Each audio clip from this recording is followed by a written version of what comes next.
tell the truth, and shame the devil. I I love love being being black. black.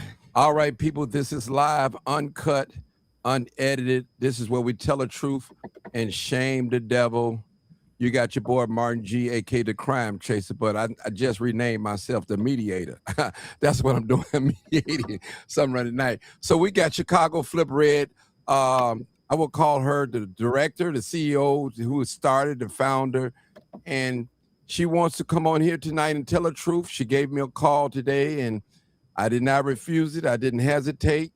I said, "You more than welcome to come on," and she want to explain some things about this 2026 election, Illinois election, about what happened, who she sponsored, who she supported, who she didn't support. So she also have her partner is calling in today as well. So we're not taking any calls but one call, and this call is specifically for Chicago Flip Red.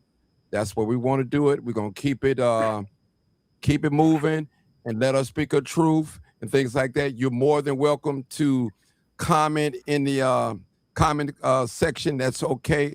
I'm cool with that. Um, all we're looking for is the truth. We're going to tell the truth, tell the truth, tell the truth. I'm going to ask some questions, but I'm not going to really be narrating because I don't know exactly what happened. We're going to, you know, find out from her side, her point of view, what's really going on. And I want to say this too.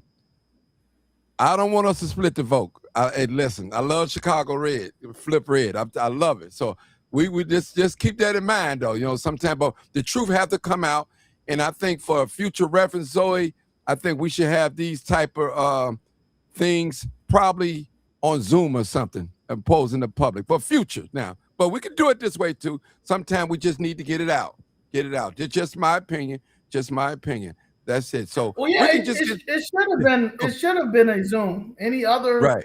yeah, it should have been a Zoom. But you know, if people want to, I keep trying to tell people I stay in my lane. I stay in my lane, minding my business. But everybody always want to take me back to a place where they really don't want to see me. Yeah, well, I know you're a tough cookie. I already know because you came on my show a couple. I said, Zoe, don't cuss my people out. I know you will. I know it gets hard. It gets hard, and so I appreciate you just reaching out to me and not holding a grudge. Some people holding a grudge and all that, but it is what it is. We all grown. We all have our own opinion. We all have our own lane, and you guys have put so much work in the city of Chicago, not only around the city of Chicago, all around the United States. Started from grassroots, you're still going. I appreciate it. Appreciate the work and all that. I've watched you guys, interview you guys, talk to you guys. So, hey, today we want to make some things clear from your point of view, and I want you to speak your truth. I'm gonna let you have free range. If it's an hour, if it's 2 hours, 3 hours, whatever you need, I'm here. I'm here. Now, but what I'm not going to do, I'm only going to take one phone call. I promise you that, okay? So that's it. You know, so anybody else thinking about trying to call in, you just had to get in on the messenger. Or if you guys come together, it had the next time it had to be on the Zoom or something. Okay, let's get started. Let's just get started. They'll come in on. Let's get started. Let's get started. Uh, yeah. So thank you for having me. And especially last minute. It But definitely was the yeah, last minute. so my name is Zoe Lee. I am one of the founders of Chicago Flips Red. And I founded Chicago Flips Red due to the city of Chicago not settling my family's case. To this day, the city of Chicago still has not settled my family's case. I was very vocal at all the city hall meetings, Cook County meetings. I protested outside. I did a lot of these things. And honestly, the people who are trying to defame me and my group still to this day have not stood with me when it comes to the city of Chicago knocking my family's building down. They have not stood with Danielle Carter when the city stole her building when she was trying to do her business. They still have not stood with Jessica Jackson when it comes to the county and basically the county and them will not settle her case, will not sign her building back over to her. So when we look at overall, the issue is the city of Chicago, the state of Illinois, and Cook County, and probably other places in the United States of America are still redlining and are still pushing us out of our communities. And no one cannot fight with us because they're all in on it. They're either a realtor, they're either a developer, they're in with the city some type of way. They got access to TIF money, a whole bunch of stuff. So it's a whole bunch of scammers doing things that they're going to continue to do, but they're mad at me and Chicago Fifth Red because we expose it and we expose the corruption, because the city of Chicago has been the most corrupt city on the planet, and everybody knows that.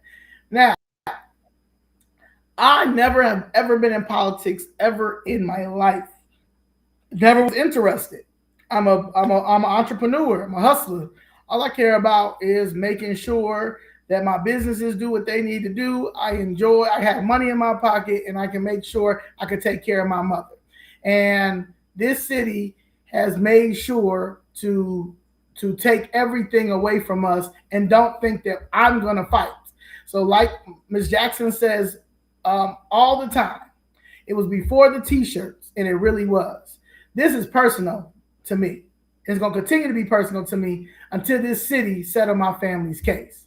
Until Ms. Jessica gets her building and all the punitive damages that they owe her for pain and suffering. They hand over Danielle's building with interest because of what they did. I'm never going to stop. So I don't care how many people we get in office. The reason why I'm getting these people in office is because somebody is going to get us justice, and we have to put the people in. And when I say people, we, all of it. But let me make something very clear. I have one mother. Her name is Charlene Marsh, and she is from Southside Chicago, born and raised. So a lot of people think that I shouldn't be fighting because they feel like, oh, you're not even from here. My mother is from here. I've got Southside blood running in me. I'm going to ride with my mother. I'm going to ride with Jessica Jackson, and I'm going to ride with Danielle until we get justice. And justice is coming because the feds is coming. People didn't think that Chicago Fifth Red was going to get the way that we got. And the reason why we got the way that we got, because I was determined. And I built brands my whole entire life. I know how to build brands. I am a consultant. I get it from my mother. So that's number one. Number two is I am for profit. So people get that grassroots thing mistaken and think that I'm just supposed to be out here for everybody, but nobody has came to save us. Nobody has came to our rescue, but they can get on here and talk all their stuff when it comes to us, but when they see us in person, they can't say nothing at all. We're here because it's rumored. It's not even a rumor. I've seen it myself. We're here because Pamela Denise Long and Doris Lewis thinks that we help split the vote. I don't care if anybody think we help split the vote or not. Denise Long sucked as a candidate. And we're going to have to get out of this just because she's black. We're going to vote for her because y'all put Brandon Johnson in there. Brandon Johnson is black and talks about black all day. And all he does is for the Hispanics. Okay? All he does is for the LGBTQ. All he does is for CTU. Desmond Yancey, same thing. You put Desmond Yancey in there, Doris. Desmond Yancey made sure that the Hyde Park shelter still stayed across the street from you. Well, who came to your rescue? Chicago Fifth Red, myself, Danielle. Our video went super viral. Brian Drew, who's running for Illinois State Comptroller, a lawyer, came to discuss and talk to them was because of Chicago Flips Red. Aaron Del Mar and them. They came, Christian Maxwell. They all did a press conference in front of the Republicans, in front of the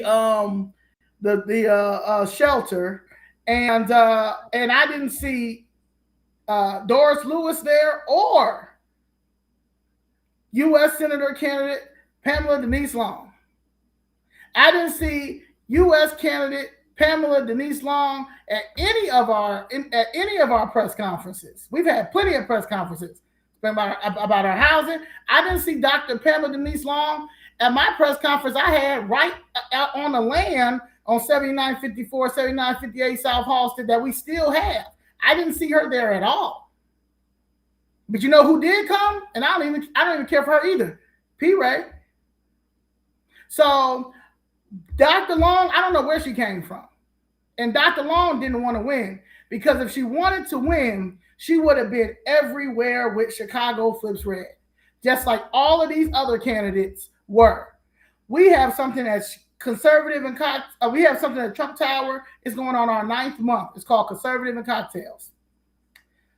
Our 1 year anniversary, the day before the 1 month year anniversary, everybody came because President Trump just shouted us out. So everybody was there. And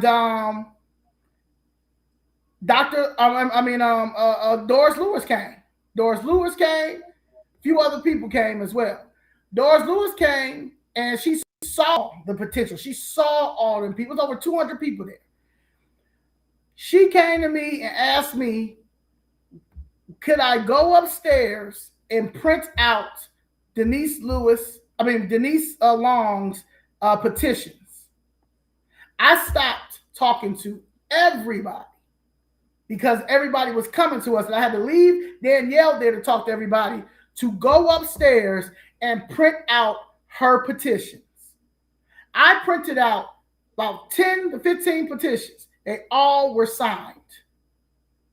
We had another petition signing party in this place in Mount Greenwood called Baracos, because I wanted to make sure, Chicago Flips Red wanted to make sure everybody can get on the ballot.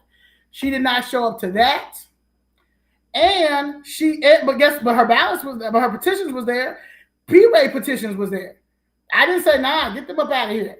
Nah, get them up out of here. Nope, I never said any of those things at all, because I've been a team player since day one. I have reached out before, I want to fast forward, before Chicago Flips Red, and once I realized this immigration issue here, the property theft thing, the TIF money, the TIF scams, all that stuff, I went to each and one of, you could name every activist, community leader that was down at City Hall acting like they were for the people, and all the people from the south side to the west side, and asked them, hey, let's do some forums. Let's get some panels together so we can educate our people about why the Democratic Party is detrimental to us, why it's poisonous to us. All they cared about was, well, if this person going to be on the panel, I'm not going to be on there. If this person going to be on the panel, I'm not going to be on there. If this person going to be on the panel, I'm not going to be on there. Bet. Cool. I'm not going to keep going back and forth with y'all since y'all all hate each other. I don't even know y'all. So then I went on the Breakfast Club. Once I went on the Breakfast Club and people was like, oh, okay, she might be somebody. She might be somebody. Okay, on the Breakfast Club. If people go back and look at that Breakfast Club interview, I dragged the Democratic Party. I dragged the city of Chicago. I dragged Brett Winkle. When they ask, is anybody else going through this with you? I say, yes. Jessica Jackson. I've always been loyal. People who question my loyalty is the problem, because for some reason, Black people cannot get off this Democratic plantation. And that is a problem. That is a problem. I don't have to vote. I'm 40 years old. When I started this fight, I was 37 years old. I saw the issue as soon as I got in. Oh, yeah, we just got to switch this. We got to just take this over to the Republican Party, because the stronghold is the Democratic Party right here in this state. But did not realize how much they cheat when it comes to elections. Just like people didn't realize, our generation and that didn't realize, and a lot of didn't realize how bad this illegal immigration issue is, because anybody that talked about it, against it for our communities, like Barbara Jordan, Dr. Claude Anderson, Dick Gregory, and others, they buried it. They buried it. So when you got people like Mark Carter, who gave me a pamphlet, and the pamphlet, he was like, this is what we're fighting. And when I went home to read the pamphlet and to read about New Americans Plan, I'm like, whoa. Then I'm starting doing my own research. I'm looking at it and seeing like, oh, okay, this is what we're up against. Okay, so we definitely got to go red, because we got to close the border. So that's what I'm doing. And then they're giving all the housing and stuff away. And then hopefully we get the Department of Justice in, because it's corruption. It's just straight corruption. So I've always been about fighting the corruption, because y'all not about to play my mother. Y'all not about to play my mother being in Chicago. You're not about to play the South Side. You're not about to play my group, my family. My group is my family. It's only 8 of us. It's only 8 of us that showed up when we first did call. When we first did call to action. None of these people show up at City Hall. But y'all can get on here and talk crap about my group because y'all haters. She lost bad, and she lost bad because she ran a horrible campaign. Dr. Long thinks, because the way that she talks and she's educated, because she got a degree and she has that doctor, she thinks that people are supposed to listen to her and go by what she did. She talked about reparations in the beginning, and we interviewed her in the beginning. The very, very first candidate interview we did was Dr. Long. And Dr. Long breaks down the reparations, and she has a great argument. But because she was leaning with that, everything, all her white fan base and all her white base people wasn't for it. There was so many people that was coming to me like, well, Dr. Long has good debates and she sounds good, but that reparation thing, I said, well, she has a good argument for the reparation thing. I told all of us, she had a good argument for the reparation. I said, y'all don't owe us reparations. The government owes us reparations. Y'all got to get that out. Y'all got to get that out of your mind that we're talking about you. No, we're talking about the government. The government owes us reparations, just like the found $78 billion for illegals. So if they can find money for illegals, if they can find money for Jews, if they can find money for Hiroshima, if they can find money even for the Tuskegee Airmen, not all of them got their money, but if they can find money for that, then I'm sure they can find money for us. However, we're in 2026, and we've had trillions of dollars allocated to our communities. The issue is we have a stealing problem. We steal everything that goes into our communities. You got the pastors, you got the preachers, you got Father Flager, you got a whole bunch of scammers. You got the NGOs. You got the politicians. You got the aldermen. You got the people that work for them. They've been stealing our money, our property, our resources forever, and you can't do nothing because it's a machine here. It's a system here. And the only way you're going to be able to break this system is you're going to everybody is either going to have to stop voting at all, or get the feds involved and have them investigate every election board. The state of Illinois, I know that they stole this election. Now, I'm not saying they stole it from her because she ran a terrible campaign. She sucked. However, I do know that if she felt like that I split the vote or whatever she wants to say, and she feels like it should have been more votes or however she wanted, then she should contest it. She should contest it. She should contest because I know that if I felt like it was some shady stuff, I would contest it because we're talking about the state of Illinois. We're talking about J.B. Pritzker. J.B. Pritzker. She is a clown. I'm going to show you this right now. This is what they need to be upset because this is what they need to be upset about right here. You want to be mad at somebody? This is what you be mad at. Is it up? No, I don't see it. Hold on. Hit it. Let me add it on to that. Okay, there you go. All right. So you've got Don Tracy, who I don't understand how he got 212 votes, but that's here nor there. You got Jeannie Evans. That's who we endorsed, and I'll tell you the reason why. You have this guy, Casey Chowback. I saw Casey Chowback more than any of these people that's on here. But let's get into R. Caporelli. R. Caporelli did not campaign one time. R. Caporelli did not show up to did not even get debated. But he got 56,357 votes. He got more than her. So who split the vote? Because I can tell you why I endorse Jeannie Evans. I endorse Jeannie Evans because Jeannie Evans is an antitrust attorney. Jeannie Evans works for one of the top antitrust firms in the country. She goes after big businesses. She goes after monopolies. What we're dealing with in this city and in this state is a monopoly. Is a monopoly. It's going to stay like that. She's a millionaire. She's a millionaire. She raised her own money. She's not part of the system. She believes in free market. She lives in Cook County. She lives in Hyde Park. Her husband is a professor.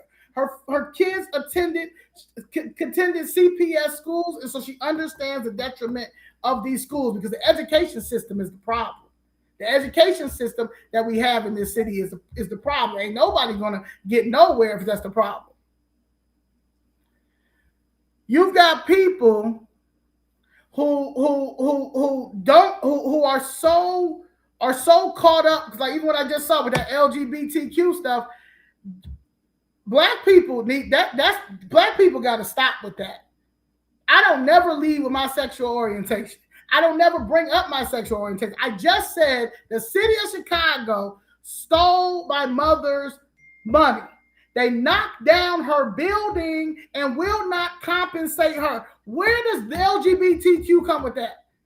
Where does LGBTQ got to do with that? LGBTQ don't have nothing to do with me fighting for them to compensate me. They're mad because they're homophobic. Now that's homophobic. You're homophobic, and if you're homophobic, that's cool. I don't even care if you're homophobic. Do you? I may be homophobic too because the gay shit is out of control. So I definitely understand. But do not put me in no category when you ignoring the whole reason why Chicago Fist Red was founded. Chicago Fist Red was founded because they stealing black people's property. Chicago Fist Red was founded because of the corruption. Chicago Fist Red founded because we don't have any voices out here that's for Americans, particularly freedmen. They want to control me just like the same people they talk about with these white people being in control. They want to control me and they'll never be able to control me. I'm independent. This is what a free person look like. This is what a freedman look like. You can't control me. You can't control. I learned from Dick Gregory. I managed Dick Gregory for 4 years. Dick Gregory told me myself save myself because there's something wrong with these Negroes. And it is. Because if you're mad at me because I picked Jeannie Evans when you are a terrible, your character is terrible. Mama Doris keeps saying that I said that I was going to support her. I was. Until I realized how much of a bitch she is. She's rude. She thinks she knows everything.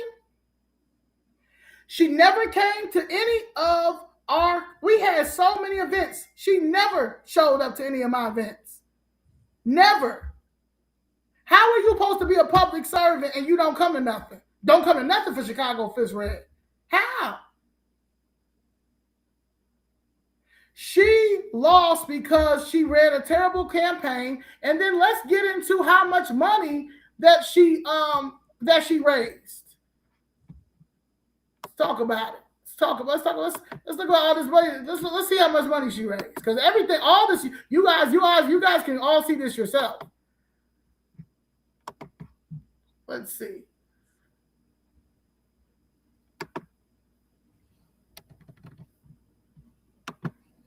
Is it on there? Yeah, it's on there. All right. Loan for Senate 2026. You guys can all look at this. It's www.fec.gov. You guys can look at everybody. She raised a total of $22,288. She got her total contributions was $19,000. Okay. She owes, I think she let cash on, so she has right now she's supposed to have $979.47. She owes debts and loans owed by committee $2,637. Now, let's see who contributed to her campaign. Since everybody wanted her to win.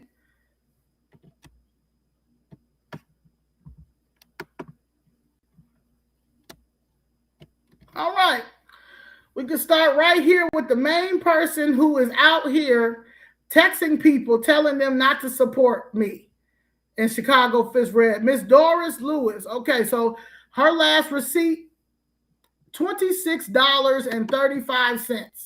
If you believe in, because Mama Doris is a millionaire. She want to act like she ain't got no money. Mama Doris Lewis is a millionaire. She's sitting on 2 pensions. That's why she can't get out there that much and really talk about CTU the way she wants to, because she worked for the system. So we got Doris Lewis, $26.35. You got a couple other people, $100. I see Miss Jackie. She gave some money. Shout out to Miss Jackie Sample. Miss Jackie Sample looked like she gave more money than Mama Doris and Miss Jackie fighting for her property in DuPage County. So I don't see. I don't know. I see the most somebody gave her was somebody out of Texas named Teresa Anderson. She gave her $1,000. Oh no. We got Christy Garrett from Virginia. You got her $2,455. And then you got somebody Smith Victor, Diane Cobb, James C. Mitchell, Deborah. So basically, but I only see Mama Doris $36.35. So you talking all this stuff about me, all this stuff. You studied the map. You knew this, what I did. I got paid off, sold off by the white people. I don't need to. Again, I'm free. I don't need to sell my endorsement for nothing. They know everybody tried to come and finesse our endorsement. And you know what I told all of them?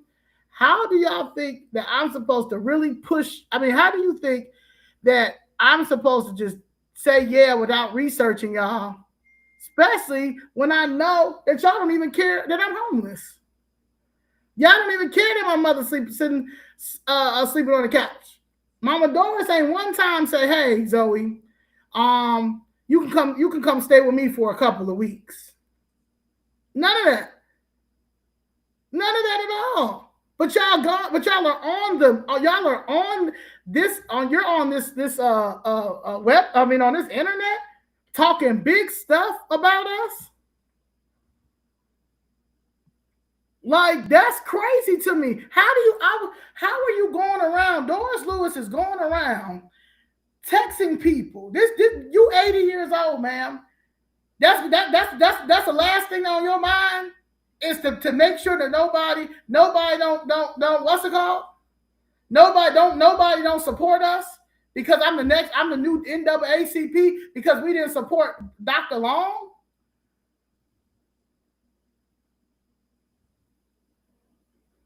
Like, that's kind of crazy to me. And it's the hypocrisy for me. You don't have to like me. You don't have to like me at all. You don't have to like me. You don't have to respect me. You don't have to respect my movement. So you want a teacher, why are you stalking CTU? See, stuff like that. You see what I'm saying? The Criminal Teachers Union, the Communist Teachers Union is messing up the education system. So again, I wrote this on my internet. I mean, on my internet, sound like Miss Jessica now because you have to say that internet junk. I wrote this yesterday before I started because I haven't seen none of them at none of my CTU protests. I haven't seen Dr.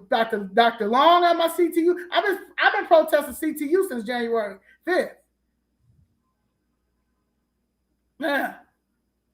People have to, and I'm tired of that too. People feel like because you're a certain age that you don't disrespect. She disrespected me going around telling people not to support my group because I didn't support her candidate that she gave $26 to.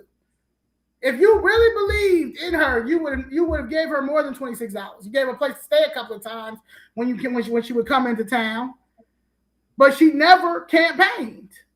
So, like I said, let me get this right here because I want to make this on here because maybe nobody didn't tell her I said this. I said, Doris Lewis is going around telling people not to support Chicago Fifth Red because we didn't support Pamela Long, and that's her right. But what's not okay is the hypocrisy. You advocated for Brandon Johnson knowing the impact the Chicago Teachers Union has had on our children. The same children you once guided as a counselor in that very system. That same system you now receive a pension from. You pushed for Desmond Yancey to become alderman, and then he allowed the Hyde Park shelter situation to unfold again right across from your own condominium. Meanwhile, it was myself, Danielle, and Brian Drew who stepped in and got that situation addressed. You were silent during this discrimination case involving Black teachers who were laid off during school turnarounds. One individual walked away with millions, while the teachers themselves received around $12,000 each. You said nothing. You were also silent when $50,000 was given to Jesse Jackson Sr. to align with CTU. Decisions that contributed to the continued decline of our school system, the same system shaped by leadership and policies tied to figures like Karen Lewis, Barack Obama, Arnie Duncan, and Rahm Emanuel. You were silent when mental health facilities were shut down. You're silent now as we fight policies like the New Americans Plan. At some point, silence becomes complicity. This isn't about degrees, titles, or affiliations. It's about outcomes. And the reality is our children, especially our freedmen children, have been failed by people who chose comfort, security, and alignment with the system over accountability and real change. Doris represents that system, and the results speak for themselves. So my thing is, when she lost, it should have been done with it. But to go and try to blame it on us is why she lost is crazy, because when we go back to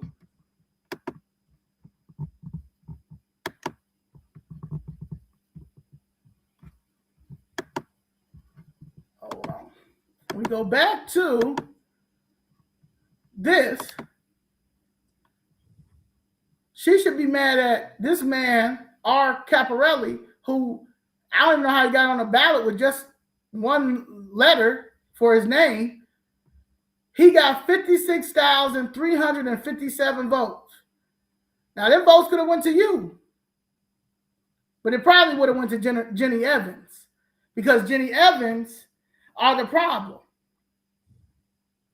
These people think that the world is supposed to revolve around just reparations. It's not going to happen. It's not going to happen. It's not going to just be reparations. You have other things. We have other things like our businesses we're losing. We're losing our homes and property. She says that I took, she wrote something that I took her intellect property and gave it to Jeannie Evans. Jeannie Evans never even talked about anything that she does. Like she just like it's just a lie. It's just a lie. Like you blatantly lied. You blatantly lied, and you mad. You mad because Thomas DeVore ate you up. You mad because your system did you dirty. We were at Kane GOP. We were at Kane GOP. We were at their Lincoln dinner, and we were keynote speakers. Chicago Flips Red. One of our members went to her and said, "Hey, he didn't even know. We don't even talk about it. We don't even, I never told her. I never told them anything about how she's distancing herself and all that stuff." He went to her and was like, "Hey," he tried to introduce his wife and everything. She ducked and dodged and got up out of there. She didn't want to be associated with us.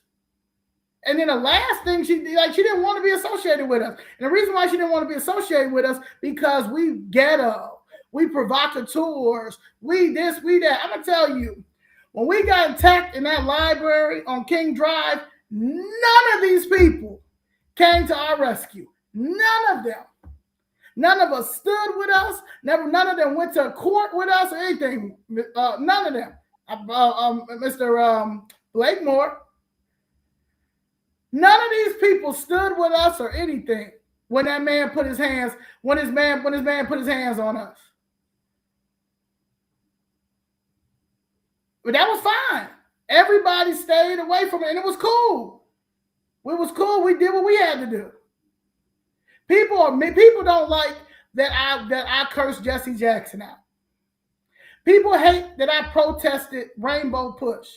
These are the very same people that went into the Sandpiper Lounge with their endorsements and got all them people to vote for their people. But now that the Sandpiper Lounge is knocked down unlawfully from this city, I can't get none of them people to stand with us.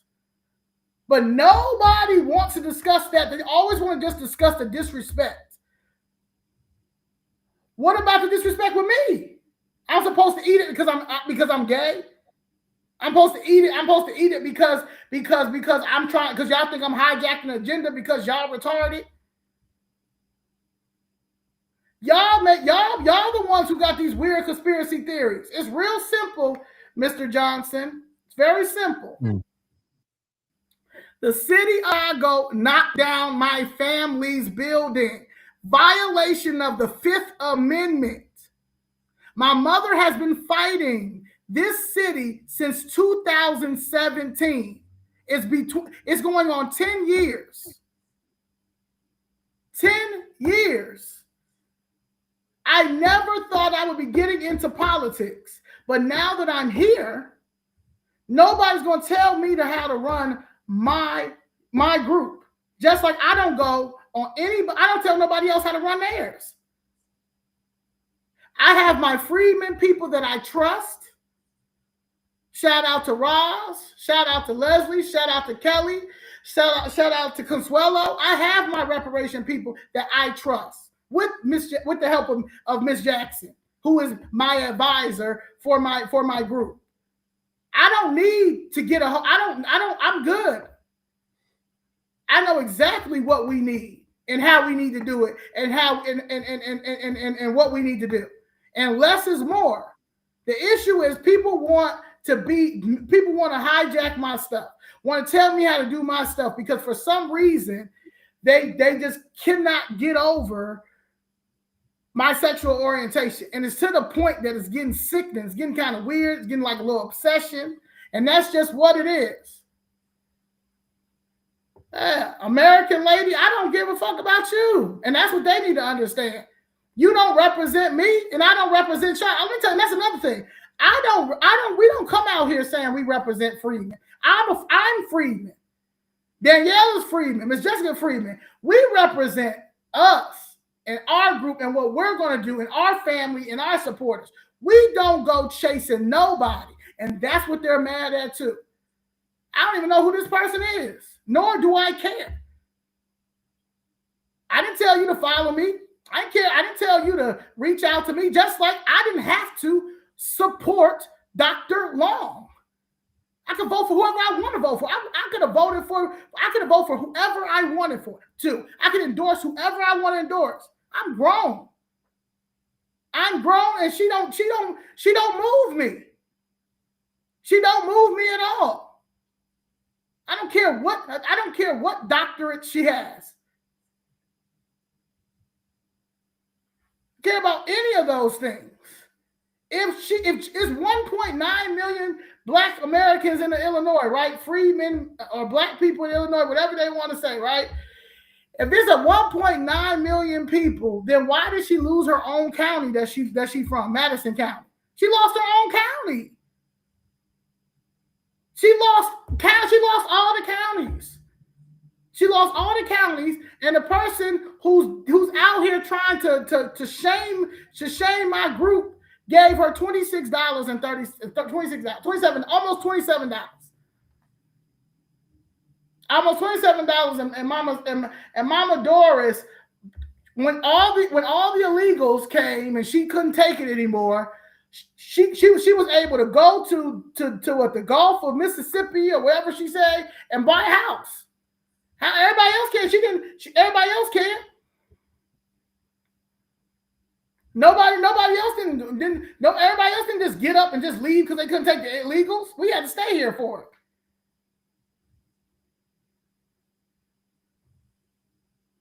Yeah, I don't have to vote for anybody. Like, honestly, I don't have to vote for. I don't have to. If I wanted to sit on the couch, I could.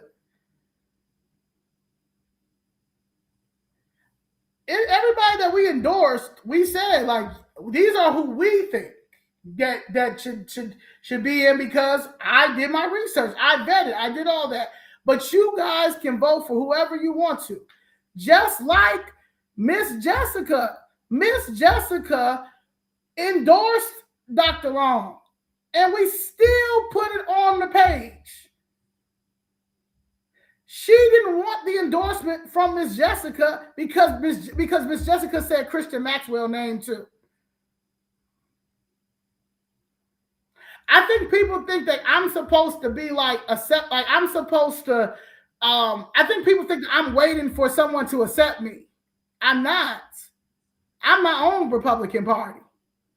I'm my own Freeman Party. And I align myself with like-minded people who also understand what freedmen is, what the 13th, 14th, 15th Amendment is, why we're here now, and American First Economic Agenda. Do you think I can? I'm not waiting for anybody to be like, please let me in. Please let me in. Please let me in. Oh my God, please let me in. I don't care. That's why I know that we have the power.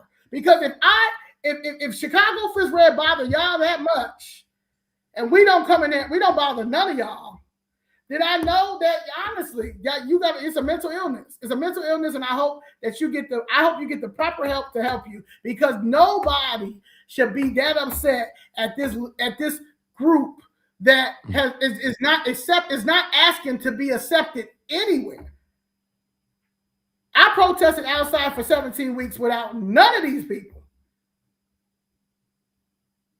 I told that man if he didn't settle my family case, I was going to come in there and do it myself. I wasn't waiting on no permission. I don't know who they think I don't need Doris Lewis permission to tell me what I need to do. I don't need permission from Dr. Long. I'm not wasting my endorsement on her. She lost bad. My endorsement look at my endorsement, Jeannie Evans. And I believe she was cheated. If you look at the numbers, none of the numbers don't make up. Don't make any sense. And I'll give you a prime example. Look at Toni Preckwinkle. Toni Preckwinkle got 400,000 votes. Ain't nowhere in the world 400,000 people in Cook County voted for her. Absolutely not. 400,000 people didn't even vote in Cook County. It's 300 and something thousand, but she happened to get 400,000 votes. It's corruption. It's corruption, and they're going to continue to buy the election. So it doesn't matter if it's Dr. Long, if it's Don Tracy. It doesn't matter who it is. If they're going to keep stealing these elections and rigging these elections, we're never going to get any type of liberation. People want us to have people want me to be oppressed so bad. I am not oppressed. And the only oppression that I'm doing is from my people. My own people is oppressing me. Trying to sabotage what I built, but not one person has asked, what can we do to help you? What can we do to support you? What can we do? But y'all got everything to say about my organization. That's how I know we mentally messed up. We hate each other so bad. We want to see us go down. Okay, we got a call. Okay, hold on, my dear sister. Hold on. Okay, Danielle. Hello. All right, we hear you loud. Can you hear us, Zoe? Yeah. Can you hear? Okay, go ahead, my dear sister. Go ahead. Can you all can hear me? We can hear you. Okay. Do I need to turn it off because I can hear Zoe? No. This is what you need to do. Turn your social media down. And while you're talking on the phone with us, you can look at it, but just turn it down. Turn your social media down. Okay, so you won't have an echo. But I still. You can still see. But I can still. So. You can see. So is it? Do I sound good? You sound good. Come on, sister, talk. You sound good. We hear you. No, you're good. Go ahead. Yeah, I don't want to overlap Zoe. No, you're not going to overlap. But go ahead. She's waiting on you to talk. Okay, so no, the thing is, I just saw someone ask about the why are we protesting CTU? If they would have looked at the interview we did with Ted Dabrowski, they would have known why we. And are. I got. No, when she explains, I'm. So my thing is when somebody says, "Do I support reparations? Do I support economic resources?" Absolutely. Okay, so they wanted to know. If they wanted to know why we are protesting CTU, you breaking up. We can't hear you. Yeah, you're breaking up. Make sure you cut off your social media. Just cut your social and just talk to me straight on the phone. So there won't be no echo. Can you hear me now? Loud and clear. Yes, I can. Go ahead. Okay, so I saw someone in the chat ask, why are we protesting CTU? Or what do we have? The problem we have with CTU. If they saw the interview that we did with Ted Dabrowski, who was running for governor, they would see why. Did you know that only 29% of CPS students are proficient in reading? Only 18% of CPS students are proficient in math. And now if you break it down by the race, let's say the Black children are the lowest. Only 21% of Black children are proficient in reading, and only 21% of Black children are proficient. 9% of Black children are proficient in math. Yet we have an 81% of students that graduate. So you tell me why we shouldn't protest CTU. We're the lowest. Even Hispanics are over us. 24% of Hispanics are proficient in reading and 14% are proficient in math. We're the lowest. That's why we are outside of CTU protesting. Nobody else out there with us. Nobody said anything. Nobody came out to come and say, hey, guess what? Mama Doris, she's a CPS teacher, right? Or was a retired CPS teacher. So instead of her texting and telling people not to support us, don't you think that she could be texting people and saying, hey guys, look what's going on. I need you all to go down there and help them CFR protest because they're fighting for our kids. That's when you want to help and you care about the community. Every sacrifice we made, we sacrificed everything. Zoe sleeping on the floor, her mama, I go visit them every day. Her mother sleeping on the couch, talking about her back is hurting, her mother. I sacrificed everything, my business, my family, my safety, for what we believe in, to fight for the community. And I would not allow anybody to take that away from us and to drag our name and lie on our name when they're not doing anything. Never came to a press conference, never came to support anything, to protest in nothing. Never came. Dr. Long, I haven't seen her. I seen Doris Lewis a couple of times, but never came. But they would always have something to say about us. We don't say nothing about nobody. We stay in our lane because we on a mission. God gave us a mission because when we went down there to City Hall and saw the plans they had for our community, and we realized why we are in the predicament we are in, we decided to fight with everything we have in us. We see the plans they have for us. So we're on a mission, and we're not going to let anybody distract us or stop us. That's just what it's going to be. And when you start lying on CFR name and just hating, then we have to address it. Because I try, and Zoe tried too, it's a lot of people that's out there just talking stuff about us. And we just let it go because we got to stay focused. But when you just start just blatantly lying, and you know you're lying and just hating, then it's a problem. We have to address it. So we're going to stop and we're going to address these lies, and then we're going to go right back to the scheduled program, and that's saving our communities and saving Chicago. Yeah. It says not a single student tested was proficient in math in 80 Illinois schools in 2024. So I guess we should be protesting. Chicago Public Schools, 20 most empty schools. You know how much money that these people are stealing from our kids? I want to show this as well, because this is Illinois primaries between the ages of 25 and 34, 35 and 44 went out and finally and is starting to vote. And a lot of these people are voting conservative because the Democratic Party has gotten weird. You know, when at a certain age, you learn to, you got to be mature. You got to mature. You know, when you start realizing that, hey, you know, when you get older, especially like me, I don't have any children. I have 2 god kids, and the only reason why I'm fighting the school system is because both of them explained to me the hardship of what COVID did to them. No one even talks to the kids about what COVID did. My godson was going into high school, Corliss. My goddaughter was in her senior year.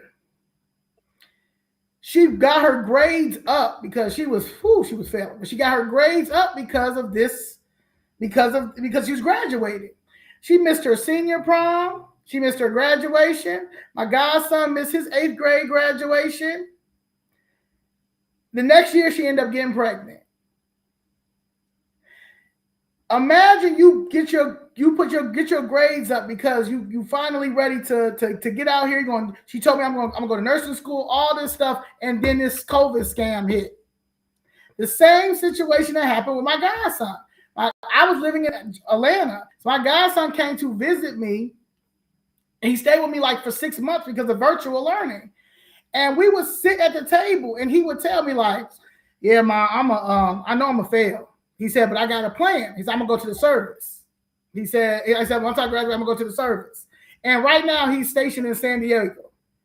So My thing is, but he always said, he told me, he said, damn, he said, no one never asked me, you know, how do we feel? And a lot of these kids say the same thing. No one asked them, how did they take COVID? COVID drastically changed America. It changed the world, and you have to blame these politicians. You can blame both. You can blame it on both sides, but everybody sees the cheat, and the cheat was the Democratic Party. Just like Bush Jr. stole the election from Gore that time. Like they stealing elections, and not one person has talked about them stealing elections except Donald Trump. But people hate Donald Trump. So he can't get it out there. And people can't stand me. They despise me because I chose Donald Trump.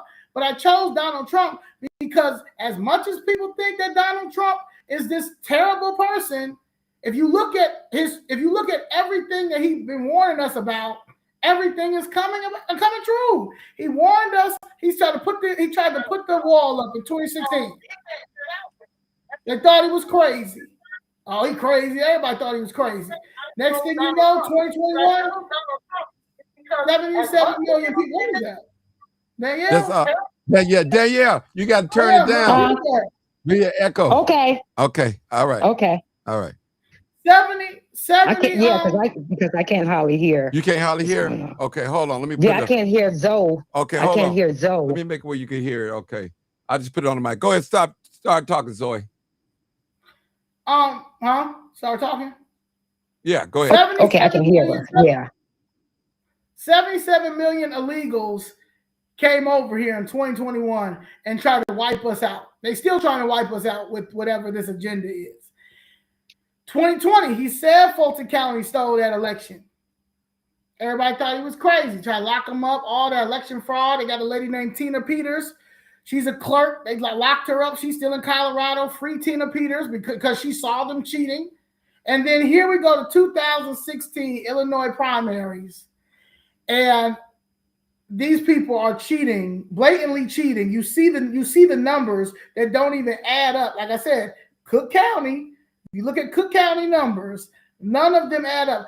Tony Preckwinkle got more votes than any U.S. senator and any governor, and they are for the whole state of Illinois. So Dr. Long may be right, but it wasn't our fault, because I think all those numbers don't make any sense for you to run for a federal position in the whole state of Illinois, and those are the numbers that you get for the Republican Party.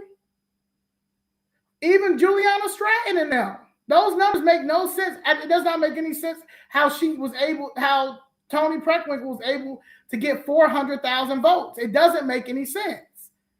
So I think that I've always been on that. I've always been on fairness and clarity, because, like I said, I used to be one of these scammers.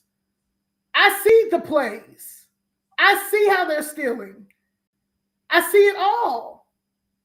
And instead of us all getting together and fighting this system, because regardless of you independent, if you're libertarian, if you're a Democrat, or you're a Republican, if they're going to keep buying the elections, does it really matter? Does it really matter? And an independent ain't never going to win. A libertarian is never going to win, and clearly a Republican is never going to win here if J.B. Pritzker and the rest of these people going to keep buying off the elections. It's going to keep buying off the Board of Elections. So I think people need to look at overall that issue before we start blaming people. But if we want to start blaming and pointing fingers, then I'm going to tell you the truth. And the truth is she ran a horrible campaign. She had $22,000. And people, you say all the time, you're going to need a lot of money. We don't have no money, Martin. It's all straight grassroots. I know how to do my own videos. All the videos and stuff that's edited, that's me. I learned that when I used to work with Dick Gregory, Killer Mike, T.I., all those people in Atlanta. They didn't want to pay a videographer. So I had to I had to I self-taught myself how to do it. So I just use my skills to help us because we're in a modern day now. So I was born in 1986. So as much as people want me to go back to Jim Crow days, go back to slavery days, I gotta discuss what the issues are in my generation. And what the issues are in my generation was the crack epidemic, the mass incarceration, the illegal immigration scam, and COVID. We will never be able to. We should not even be talking about the illegal immigration. We should not be talking about the illegal. Black people should be every time the Democrats and anybody else, but it's really the Democrats. Every time these Democrats talk about illegal immigration, talk about Trump being a racist, they should bring up the 94 crime bill. They should bring up the crack epidemic. They should bring up where is our punitive damages? Where is our punitive damages for the crack epidemic? You have literally you have continued to bring trauma into the freedmen community. But you know why they do it? Because like everybody's been trying to tell me since day one when I first got into this and after I did the Breakfast Club, the word black means nothing. And they're right. If we really want to make a difference, we all need to go back and look to make sure that you are a descendant of an enslaved, which I'm pretty sure, go back and check and and we have to go by freedmen. It is not this hard. It's really not this hard. So if you feel like we have a freedmen bank, a freedmen bureau, we're in the U.S. Constitution, we're freedmen. So if we have a president right now and there's a commander in chief that is trying to give us our sovereignty, but we hate him. I was looking at something on here, Dare to Search, and she always is negative towards me, and that's cool. Maybe one day we'll have coffee so she can really talk to me. But she says that they're trying to take our voting rights in Supreme Court. The Republicans. No, that's a lie. But let's talk.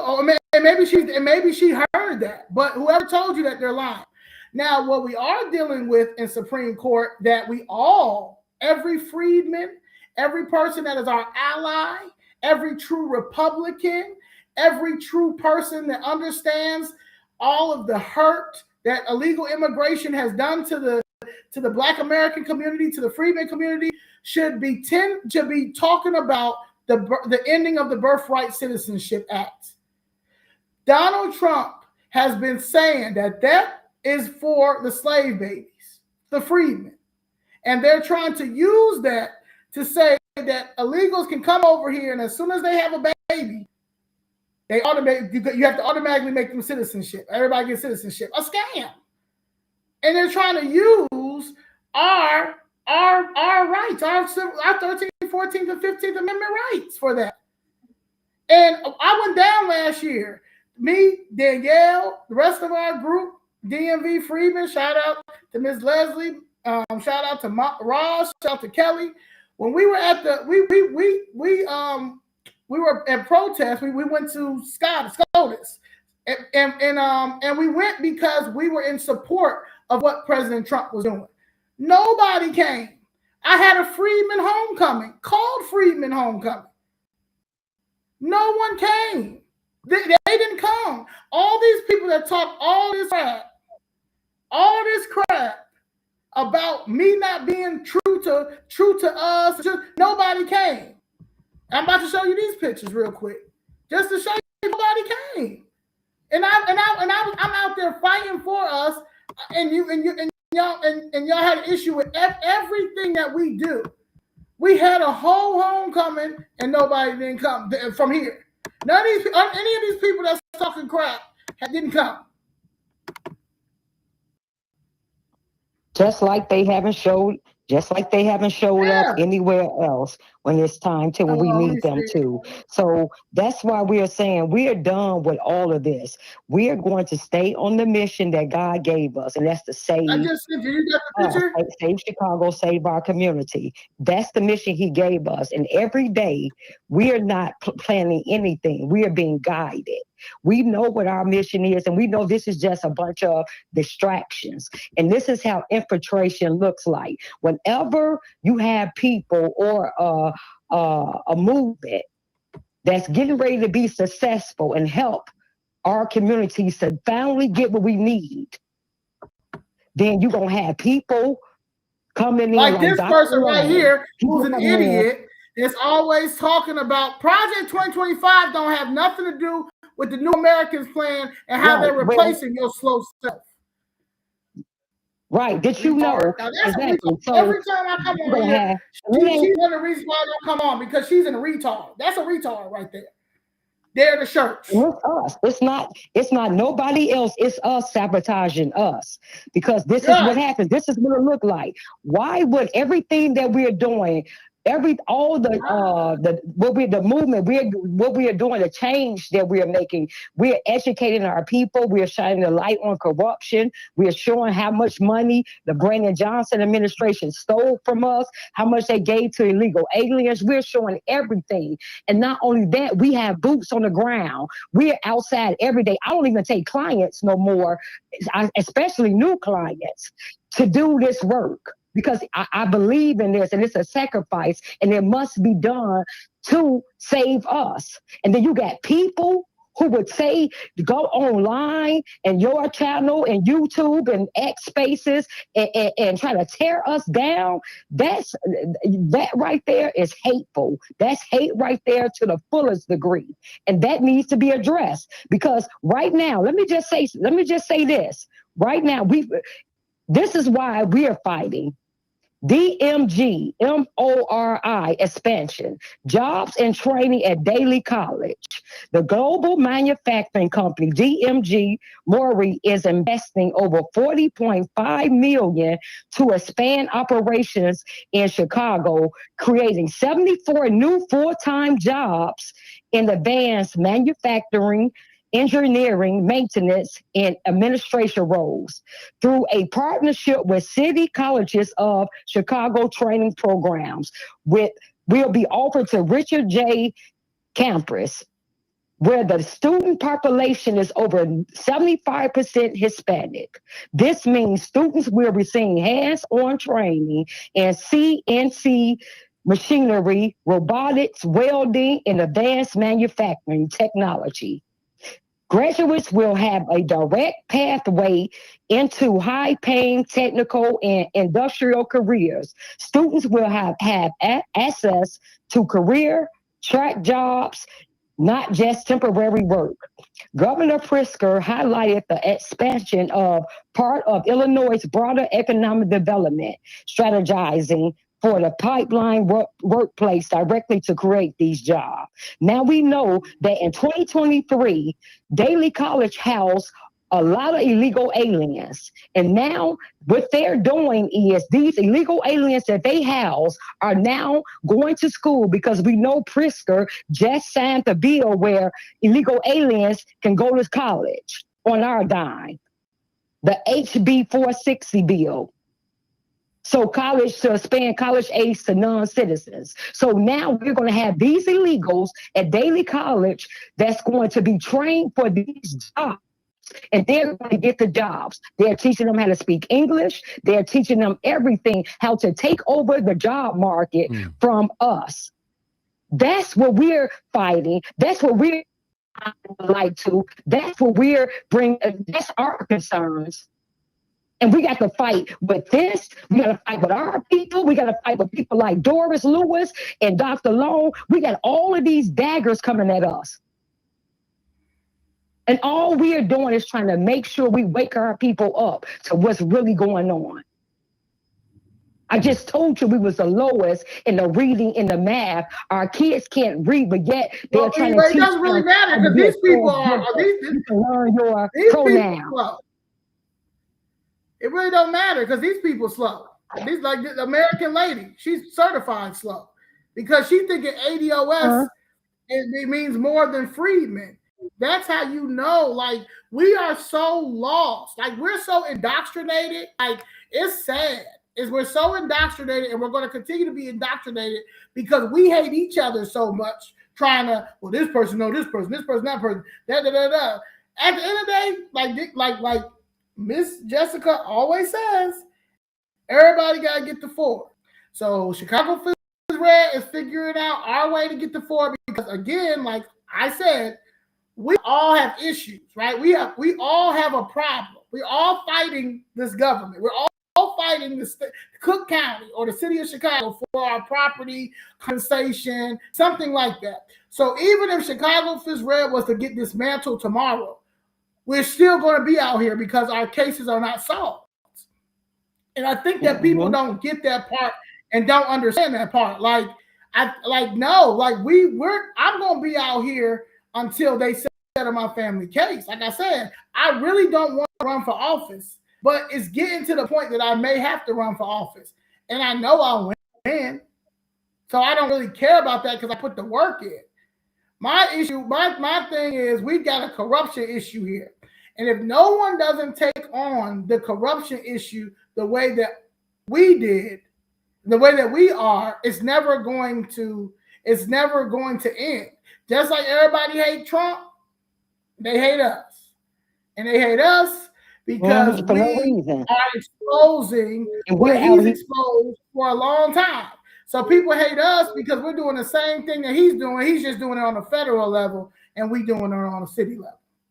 Same thing. And we don't shy away from what's destroying our community. You never hear us shy away from. We talk about the very thing. I just made a video, and I drove in my community to show the people all the abandoned buildings, all the homes that are boarded up, that are lost, that were taken. And I'm sure they were senior citizens as well who were on a fixed income, who lost their property through these high unjust property taxes.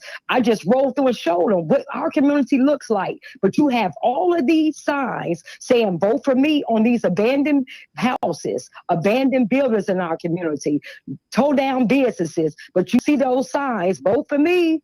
Hey, Melissa Conyer, vote for me. Vote for more of this. J.B. Pritzker, vote for more of this. But look at your community. No economic growth, nothing. And I just did a video show this is my reality. I'm not bringing with 150 police details protecting me. When I go out my house right now, I can get shot because I live where you live at. I live where everybody else live at. It's a chance I'm gonna get attacked. This is what I talk about. I went to Capitol Hill twice to testify about what's going on, and I talked about what's strictly going on in our community. You think anybody was glad about that? You say anything about that? No. We're a bunch of clout chasers. We're a bunch of these people. We are a bunch of clout chasers. That's what we are. We always try. Right now, we hot topic, right? So we hot right now. So because we're hot, you got the haters that's gonna come and hate more hate than good. But it's only our people. We nationwide. We worldwide. So I really don't care about these black haters. It's just sad to see. It's sad to see somebody says that I resort to name calling. I resort to name call them because y'all are retarded.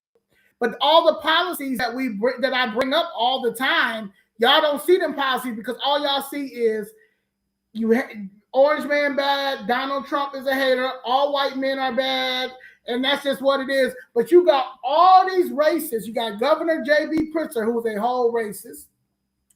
You have Biden, who's a whole racist. You have Bush, Reagan. You can say all them people, all racist. You can say all those stuff. But now, because we support our president and everything that we support that he's doing, y'all have an issue with it because y'all are envious of him, just like y'all are envious of us because he's a billionaire. He don't take none of the money. What's they take his salary? What's name a billionaire? Pritzker. He takes his salary because he gives that salary back to the people so he can continue to steal. The Capitol bill, people didn't talk about the Capitol bill.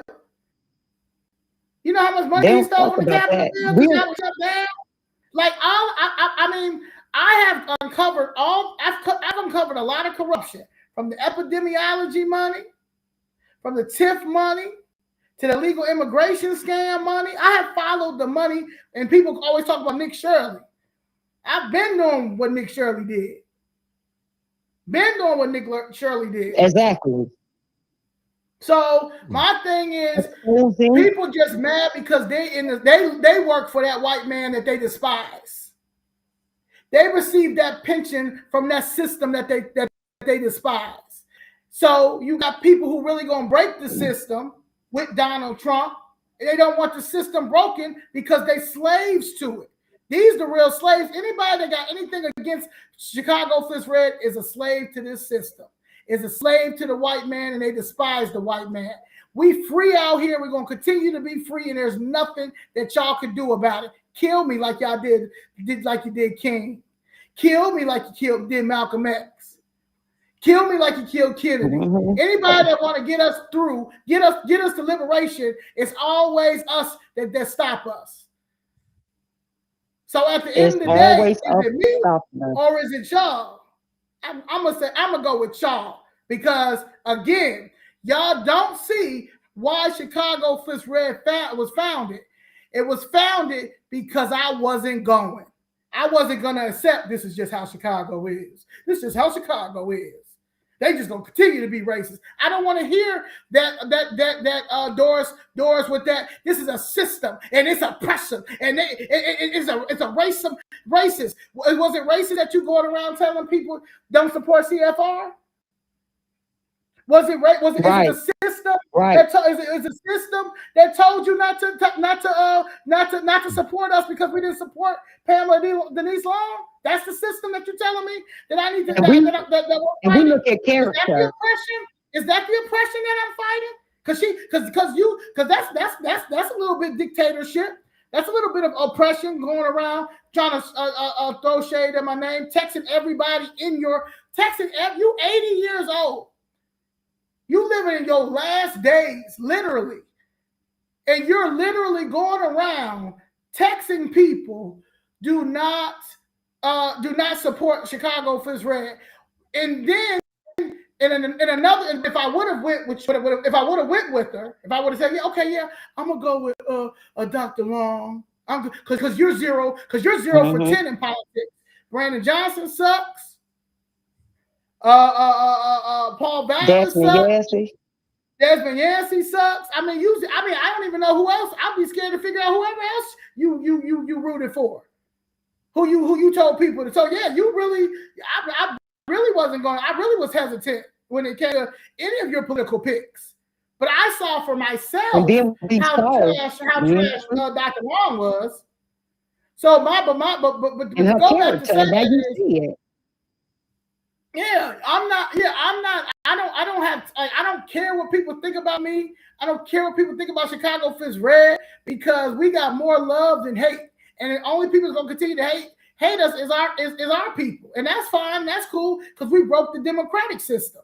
Because a lot of these people who say they're independent, they're not. They Democrats. They just tired of getting the run around. See, everybody running around all these coons, because that's what they are. All these coons continue to run after this same reparation study money. And so a group of new people coming in, they thinking that we're gonna chase after this this reparation study money. They think that we're gonna be out here. We fighting for reparations. We're not gonna be able to get nothing because we're losing everything in our communities. We're losing everything in our communities. These people have literally taken everything out of communities, from the slides to the swings to our housing, to our jobs, to our businesses. We got more foreign businesses in our communities then black freedmen businesses, and y'all arguing with me about Dr. Long. Y'all arguing about me about Dr. Long. And we don't even have. And we don't even have that. I just made a video and showed that a Venezuelan restaurant that popped up on 55th and Halston. I've seen that. Now, yeah, and you have Venezuelan. We get messages all day long where Venezuelans are taking over Inglewood. And this is what we are fighting. These are the things that we are going against. That's why I keep saying, I don't care what nobody say. I'm doing this, and I know Zohar, because she really care about the kids, for our kids. Because if we don't do this now, they're going to for these illegal aliens. They're going to be working. We're funding their American dream, all while taking our kids' future away from them. And we're not going to allow it. We're not waiting for anybody, period. The Republican Party, we made it clear with them. You think we're waiting for y'all? No, please. Oh, we yeah, don't care. that's another thing. Yeah, that's another thing. Yeah. We don't. They need us. See, that's what I think they need to understand. Everybody came to us, Mr. Johnson. They need us. I don't need them. Everybody, just like I don't. Every candidate came to us. Hold on, let me say this. I need a higher power. I need God and my ancestors. I'm protected. Miss Jessica said. Let me say this though. You gotta understand, huh? Let me say this real quick. Okay. Zoe, hold it. Let Danny say something. Go ahead, Danny. Let me just say something real quick, and then let Zoe. Every candidate came to Zoe to ask her to interview them on her channel. They came to us to ask us. We didn't go to them. We didn't go run into none of them because we made it very clear in the beginning. We're not waiting for you all. We don't need y'all because we're going to do what we need to do for our community. And so we don't care. We're not looking for no white man to save us or give us anything. We're going to take it. God told us our time is now, and we're running with that mission. And I'm laser focused. That's why I don't go back and forth with these people. I'm laser focused because we're right here and we're going to get it. But the things that we have to go through far as all of this is sad because the very people we are fighting for is who that's attacking us. But at the end of the day, we're not waiting for anybody. We're not looking for anybody to help because we're going to keep, we laser focused to say that. Hey, Danny and Zoe, now I've listened to y'all for a whole hour and something. I just want to say this. Now, it's just me asking the questions. Nobody text me or anything. Is it possible? Is it all possible that you guys get together on the Zoom and try to come to some type of conclusion instead of all this social media stuff? And I know we brought out a lot of facts today. They owe me an apology. Yeah, they owe me. Okay, they owe me an apology. Okay. Yeah, they lied. It's all out there. They lied and said we were getting paid. We weren't getting paid. No, yeah, we still don't. When I say not paid at all, everything, and see, it's hurtful because when I tell you I gave up everything, I was making big money with my business. When I say sacrifice everything, my husband had to go get when he retired from CPD because of Brandon Johnson. He had to go get a second job at Daily. That's why I know what I'm talking about with these illegals that's going to be taking over our job market and trade market if we don't get it together. I'm sitting up there saying that, listen, we can't do everything, the sacrifices we made, and for them to come and lie on us about we are paid when we broke. And I'm giving more of my money. Do you know how much Ubers we calls when we go down there to see protest? We gotta catch an Uber there, gotta catch an Uber back, gotta catch an Uber to the office to put out content, gotta catch an Uber to and educate our people. And all. We're paying for this out of our pocket, other than the donations that people send us who believe in us. That's all. Zoe is still sleeping on the floor. Her mama's still sleeping on that couch. And for people to lie and say we're getting paid, that's it right there, Mark. That's terrible. Especially when you gave $27 to a campaign.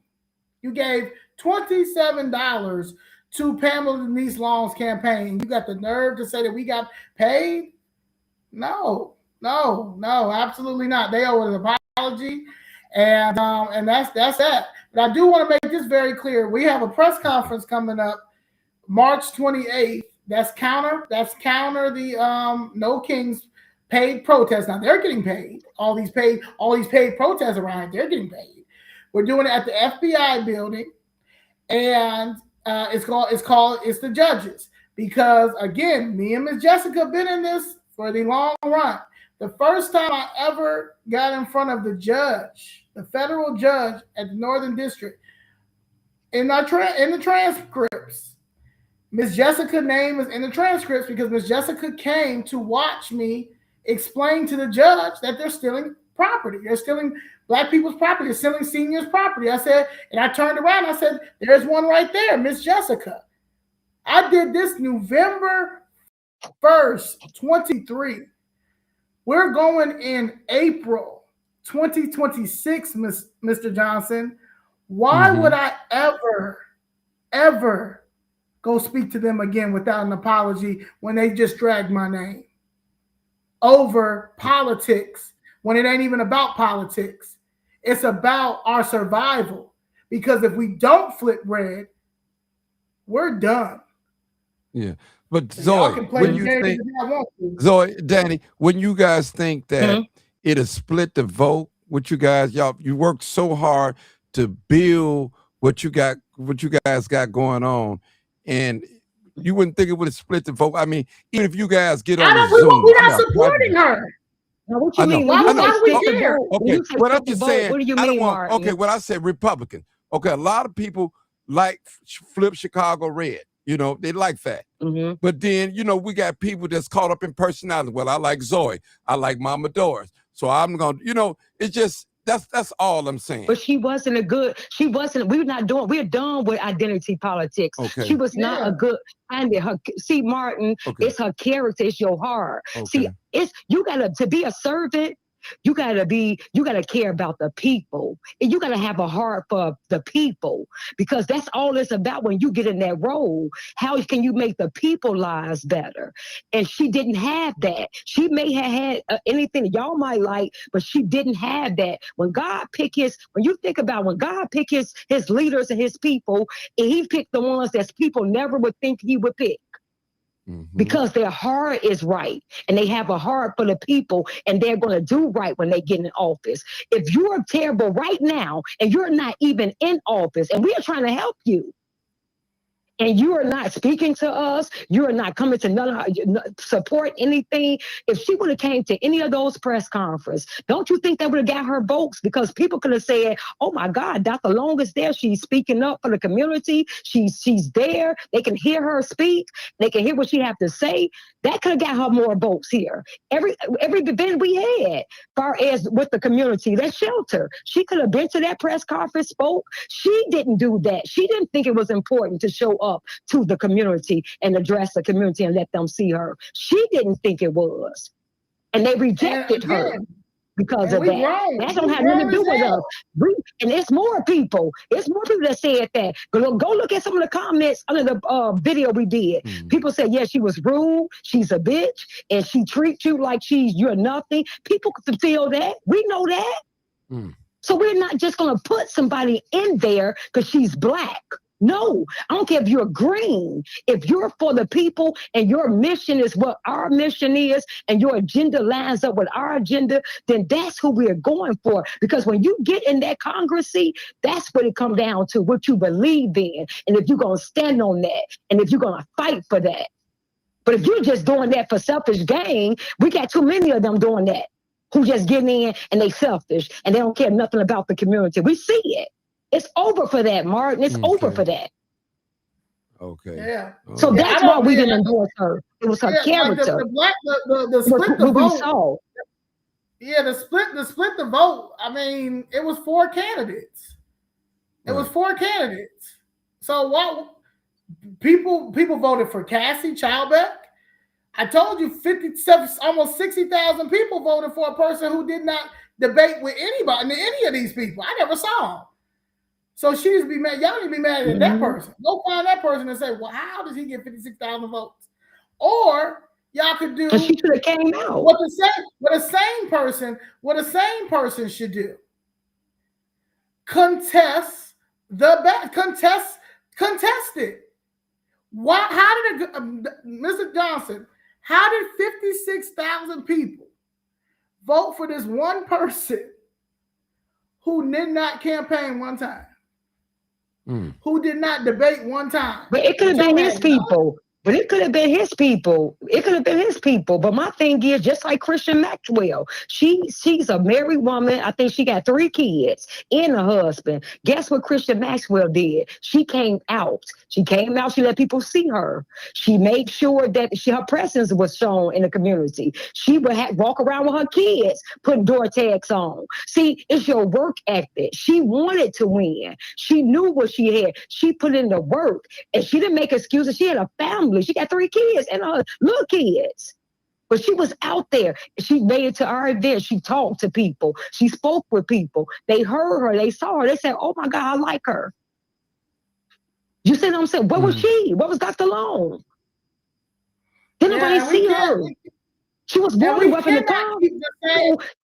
And as from a Democrat, like, I understand that y'all are Democrats, and that's cool. But if y'all think that splitting the vote is the problem, that's y'all problem. That's y'all problem. See, again, we're Republicans. Y'all don't identify yourself over here as Republicans. And she says she's Republican. Cool, I don't know. But y'all don't identify yourselves as Republicans. Matter of fact, y'all drag us all the time. We're coons, we're sellouts. We're for Trump, all that stuff. So we really in our own lane because we can't be Republican. We can't be Republican. We can't be Trump. Or I'll hear this: it's not about you being Republican. It's Trump. Or it's not about you being. I'm for Trump, but I'm not for Republican. Like, it's back and forth. I'm not playing with any of that. I'm grown. I got this. This my livelihood. We didn't see us splitting the vote. Yeah, we pushed for our endorsement. We wanted her to win. It was. I didn't care about her winning at all. I don't want her to be my. I don't want her to be my senator. I didn't care. I wish that she. I wish them votes would have went to. I deliberately didn't want her to win. And she was not my. She was not. And we're gonna do a famous Friday. And we're gonna do a famous Friday, and then we're gonna hear the other people. What other people had to say about her. Yeah, I don't feel bad. I don't feel bad that she lost. I do not care at all that she lost. She cares. Let me say this, Martin. Go ahead, Danny. We interview everybody. We get everybody so they can hear for themselves who they want to vote for. So we interview everybody. And when we just put our endorsements up. We didn't badmouth Dr. Long. We didn't say why we didn't endorse her. Nothing. Said nothing about her. Just put our endorsements up. We kept it moving.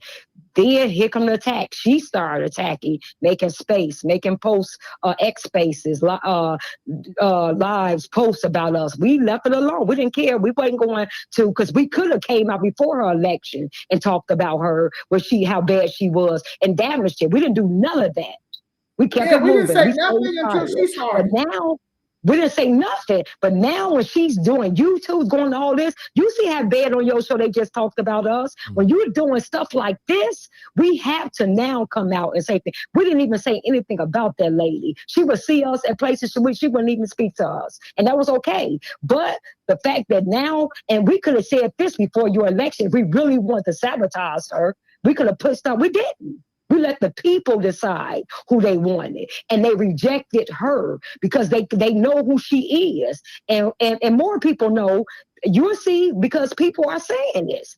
They rejected her because of who she is and her character. So that's all it is. But we're conservatives. We don't care. It's like this. The Republican Party, yeah, it's a lot of garbage on the Republican Party. It is. It's a lot.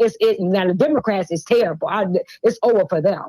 CFR, we're in our own lane. We're conservatives. People trust CFR.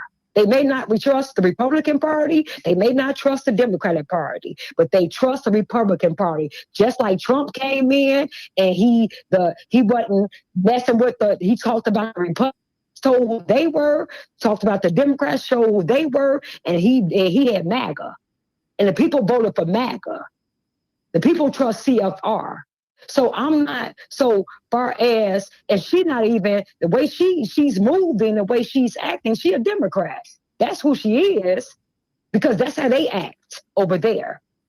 And I vote for policies. I'm trying to educate our people on policies, because for me, it's all about policies. I'm a Christian. So it's no way that I can even align myself with the Democratic policies. And I say I'm a Christian and I love God. So I look at policies, and the policies leave that up there. Our community. So somebody says, and so when we educate, Danny. Huh? Go ahead, Zoe. Real quick. If he says, if you saw her issues early on, why didn't you say something? Because we did, Zoe. We are not in the position. We are not in the position to drag somebody. The only reason why we dragging her is because she dragged us. But we could have said something. We could have devoured her like all these other white people did. Thomas DeVore and all them people that was talking about like a dog. They were going in on Jeannie Evans. Once we endorsed Jeannie Evans, they said she was a Mormon. She was basically the Mormon one. And I had to break down to people. I said, all these raggedy pastors and preachers and Father Flager, and you worried about her being a Mormon?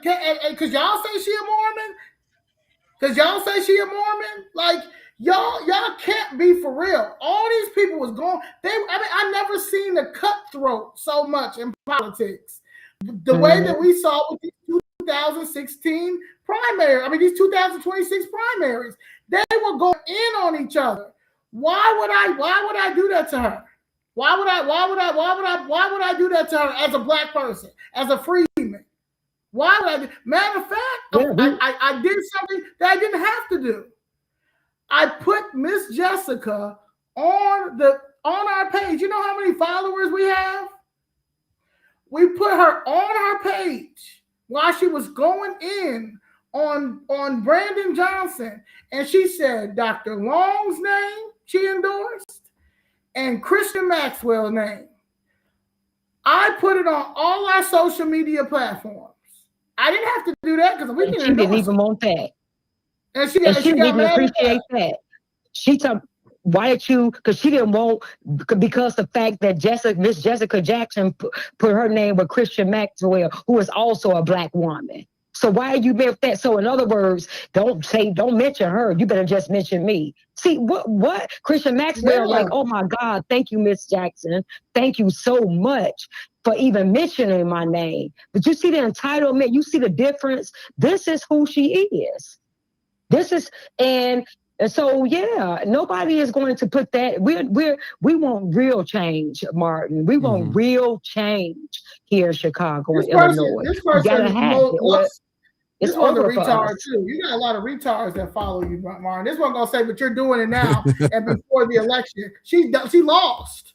She lost. It's she after. The one started. And we only did because she the one dragged. She did this whole long post on Facebook the other day after she lost. And she lied. See, the lie. See, I don't care what you say about, you can say whatever you want to say. When you start lying about we are taking money and that we gave Jeannie Evans some of your platform, when you start just blatantly lying, now we got to address, and that was okay. We didn't even really say nothing about that. Then we saw, do you know how many people showed us, were sending us the texts that Mama Doris was sending them, telling them, now you have all this time to do this, but you don't have time to say something positive to help the community. Do you know how many times she was texting everybody, telling them not to support us and any candidates we endorse and don't support us, period. The mission, when our mission is strictly helping, talk about our issues. So we saw that we left it alone. We didn't even say nothing. But when they went on YouTube, it was another channel they went on and talked about us, and then they came on your show and talked about us, and then stayed and went on the X space talking about us, and then making posts. Now we have to address these lies because we can't leave that stuff out there unchecked. Because that's how lies get out. That's how narratives form, and then people be thinking something totally different than what it is. So we're going to address them. We're going to show the receipts on Zoe Famous Friday about her, and after that, it's over with. I don't care. I'm not addressing none of them. I'm going to stay focused because we got to stay focused. Okay. Now, after you guys do your Famous Friday, is it possible again for all of us get in the Zoom and talk? I mean, just talk. I don't have to be there. If you guys want me to be there, I could be a mediator or whatever. No, and just get in the Zoom. They need to apologize. They need to apologize. Zoe. Yeah, no, not Zoom. No. She's going to make an apology like she just said. No, hold on. What I'm saying is, first of all, what I'm saying is, okay, that's very possible. Will we get together first and you break it down and tell her why she needs to apologize? No. I'm not. No. Did they reach out to me? Did they reach out to me before they put that all out there? No. No, right? Did they reach out to me when they when an 80-year-old lady, when an 80-year-old lady that did not support Dr. Long when she only gave her $27 towards her campaign? You know, let me tell you how bad it is. My attorney reached out to me last night and said,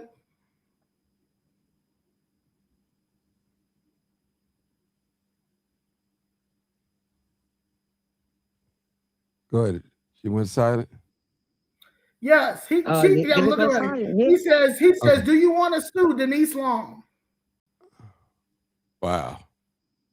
Because it was lies. It was blatant lies. Yeah. She lied and said that I took her IP, her intellectual property. What are you talking about? And gave it to Jeannie Evans. Like, that's a blatant lie.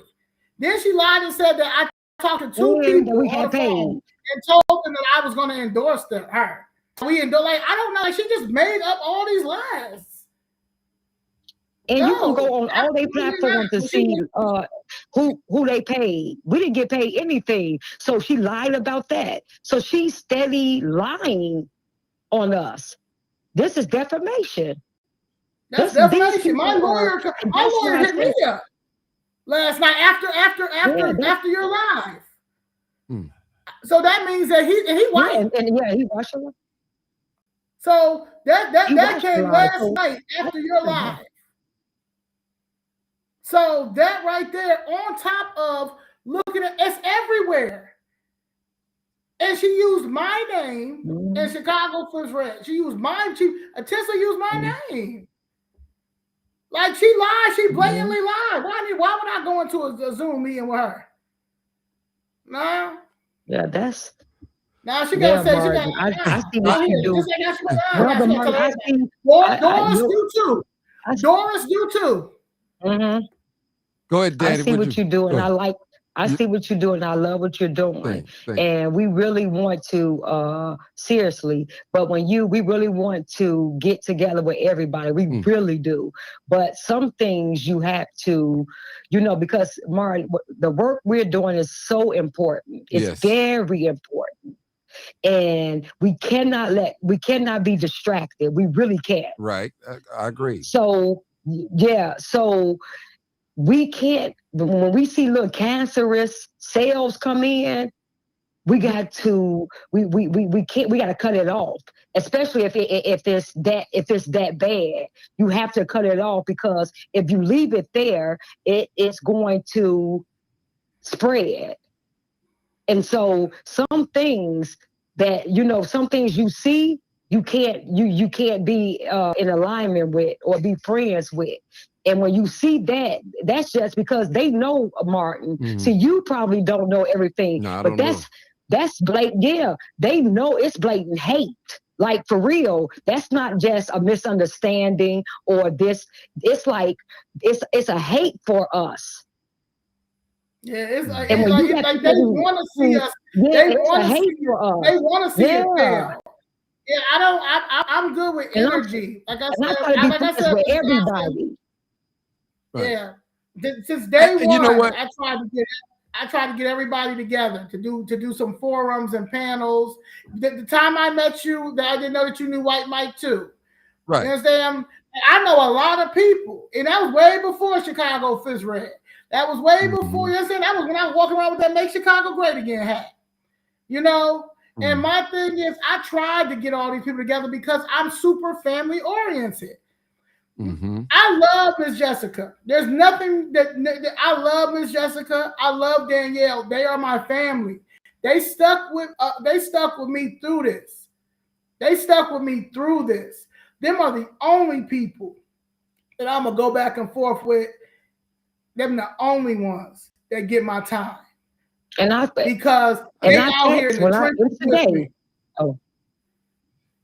Okay. And today, I told, and today, when I text, I said, Mama Doris or Denise, no, why would you do that when you see how hard we're fighting? You know the sacrifices. You know what we've been through and what we're up against. You know what we're fighting for. Why would you even do that? She said, the work you all doing are good. It's very good work. It's just that her problem is that we didn't get behind Denise Long. So because we didn't get behind Denise Long, you want to just infiltrate the whole thing. And you know the good work we're doing. You know what we're fighting for. You see it. But then you were ready to tear that down for the common good of everybody in Chicago, all our community. You were ready to tear that down because we didn't endorse somebody that we knew was terrible. So that's selfishness. That did not stand with you with that shelter. She did not stand with her with that shelter, but we did, and you got the nerve to do us like that. Hell no, I ain't meeting with them. Yeah, I said, why would you do that? Why would you do that, Doris? Why would you do that? That's terrible. And I know, Martin, you don't see me really talk a lot. No. I don't come on shows and talk a lot, but I had to. Because I really try to, I love everybody. My heart is, I love everybody. I really try to get along with everybody because I know if people don't like me or don't like Zoe, don't like us, it has nothing to do with us. It's how they feel about themselves. So I'm a trainer. I understand these things. But when you do stuff like that and you intentionally know what you're doing, now it's coming from another place. It's not coming from a place of misunderstanding. It's coming from a place of hatred. And when you got people around you like that, you have to be very careful. You have to be very careful. Yes. You have to be very careful because I keep telling you the work is important. God gave us this vision. It's very important. And we know how important it is because we're right there, Martin, of getting everything we need for our community, for the city. We're here. And we can't sacrifice that for people who have blatant hate in their hearts for us for no reason. And that's what it is. And I really hate to use that word because, people throw that around lightly. But when I use that word, it's because, Mark, that's what it is. Mm-hmm. Okay. Now, I'm going back again. Yeah, both of you guys. Now, if we can get a public apology, if we can get one. Okay, and I'm just keeping it real now. I'm the mediator here. If we can get one, then we can get a Zoom call with all of us on the line. I don't have to be there because you guys are more involved than I am on the political realm because I don't know much as you guys know. But I'm just trying to bring some peace because I just look at you guys. You guys put so much work in and still doing it. You guys are moving. I never spoke against Democrats the way I'm talking. Never. I never allowed Republicans to come on my page like this. But I said, man, I said, it's something different about these guys. I got to let them talk. Because some stuff. I think this because I know that I'm a forget. We have to forget. I know that it's hard for us. Yeah, and I get it. That's hard. Why. I have patience for us because I love us, despite what anybody cares. Despite take out the politics. I love us, and I'm doing this for us, regardless of how people take us or whatever. a lot of people always talk about independent. I independently aligned myself with the Republican Party because there's no opposition in this city, in this state. We're never going to get anywhere if we have just blue, blue, blue, blue, blue. The policies they're not good for us. Now, people may think the policies is good for us, but unless you work for the system and the system is get in with any of these politicians, you will not be able to sustain in life. That's just what it is. The Democratic Party has made that like this here because they've stole everything. They stole all the money that's supposed to help us sustain our communities. We're the only community that look the way they are. But I need people to understand and respect that I'm born in 86. So what it was looking like in the Jim Crow era and what it was looking like in 1919 and when it was looking like during the Civil War is totally different than what it's looking like in 2026. So we have to use our leverage, and our leverage is the independence of us being a taxpayer. So I look at this as I am a customer, and we are customers. We are the ones who are paying for all these people's salaries, red or blue. Mm-hmm. We're taking care of all of these politicians, these deadbeat politicians, because they're in here lying to us. These strategist people who are working on both aisles that are sending our people off. Like for it, if I got to say something positive about Dr. Long, if Dr. Long would have just rolled with us like Christian Maxwell did, Diane Harris did, she probably would have had a good chance of winning. Diane Harris has been with us since day one. She didn't give me $1. I'm the one who pushed her and said, hey, we're going to do this thing at I'm going to start. It's going to call Chicago Fizz Red Coffee Series. I'm going to need you to come down. And she was like, okay, I need to do it during the day. I said, cool, no problem. We did it. Christian Maxwell showed up. And guess who happened to be in there? The same time we were doing it. They did it on purpose because they knew that people were going to come out and they wanted to come and mess up our moment. Jesse Jackson Jr. and Robin Kelly. They even had the news people there. Both of them people have lost. Robin Kelly and Jesse Jackson Jr. But guess who has won their primaries? Christian Maxwell and Diane Harris. We were down with them, but they came to everything we did. We went out, we supported. She never had any events. She never had not one event. At least we went out to Joliet, me, Miss Jackson, and Danielle. We drove to Joliet in the rain. Miss Jackson drove in the rain. We drove all the way to Joliet to support Diane Harris. We supported Christian Maxwell. Christian Maxwell asked me to be a speaker at her when she first announced that she's on the ballot and all that stuff. She asked me to come and speak to her people.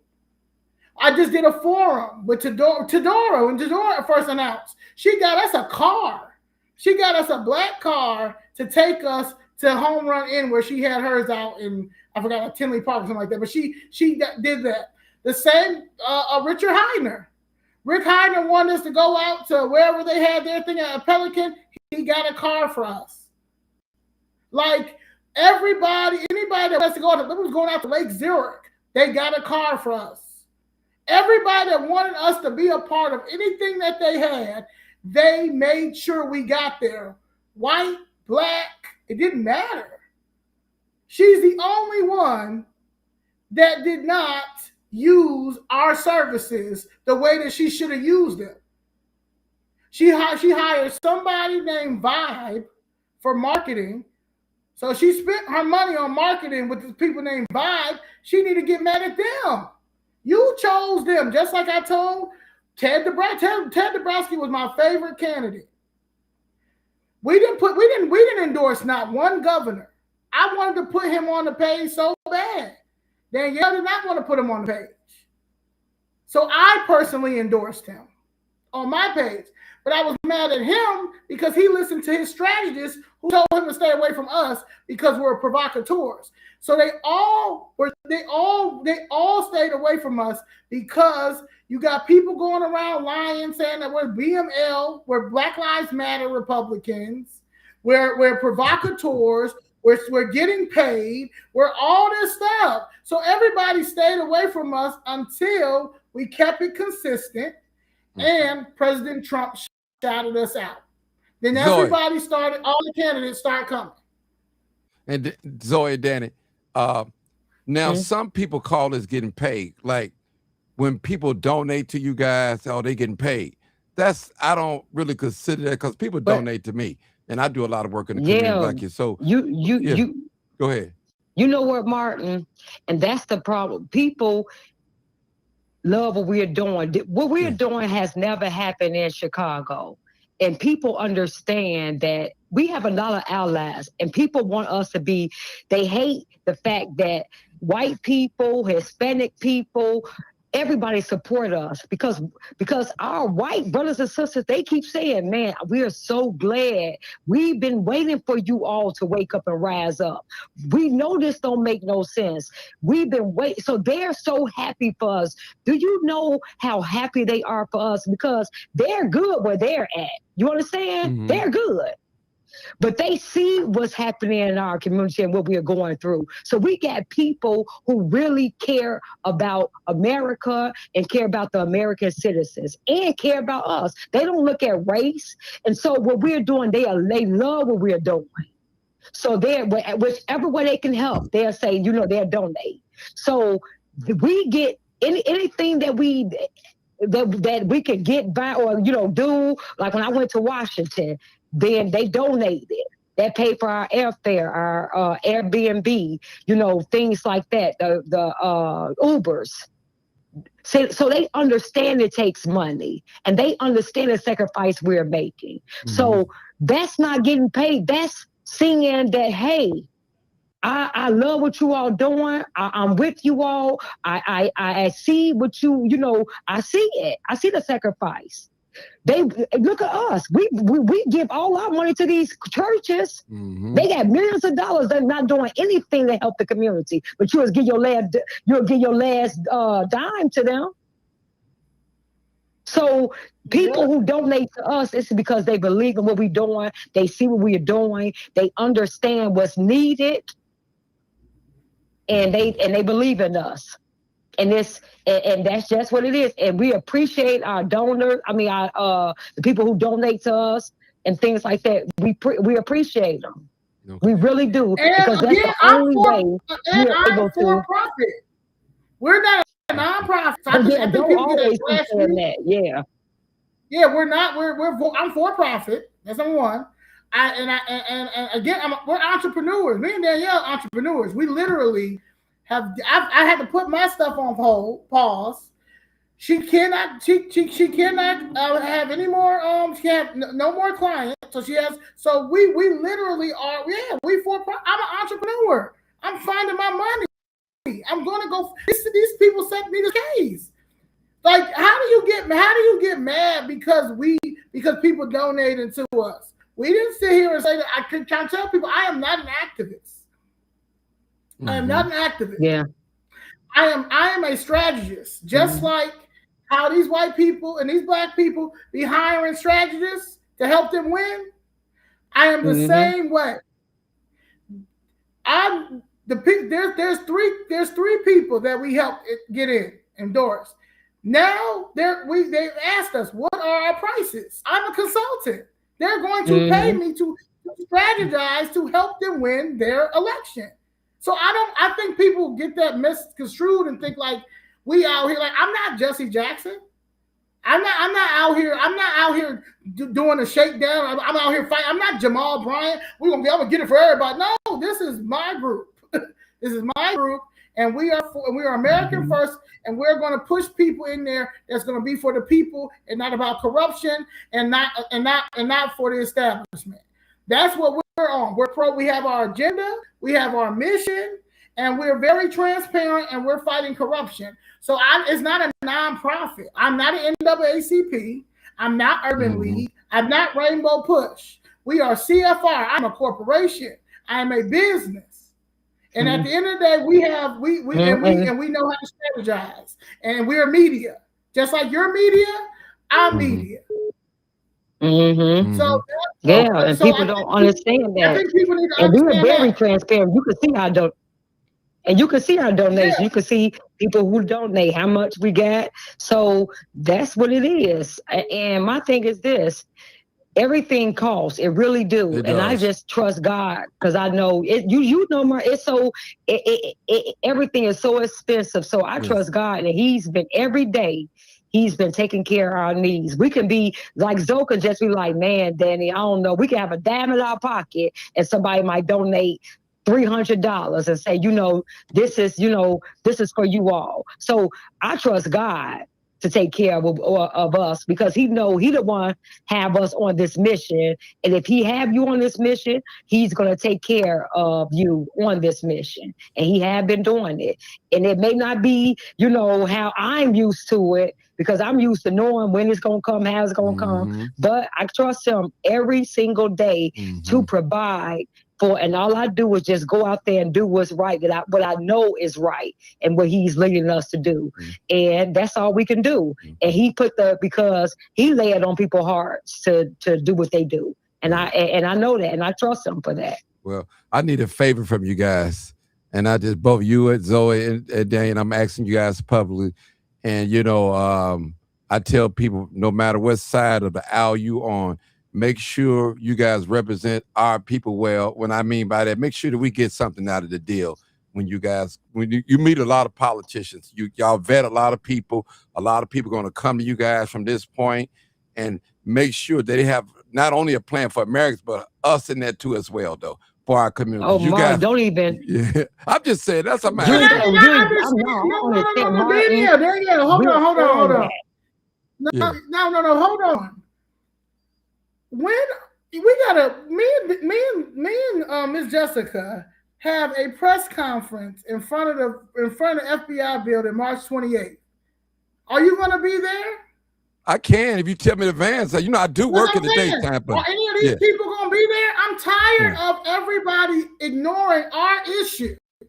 Right. And want to make sure everybody else gets something. When are y'all gonna come and stand with me and Miss Jessica? They will not give her property. They literally have me sleeping. I got a hotel room right now because I'm tired of sleeping on the floor.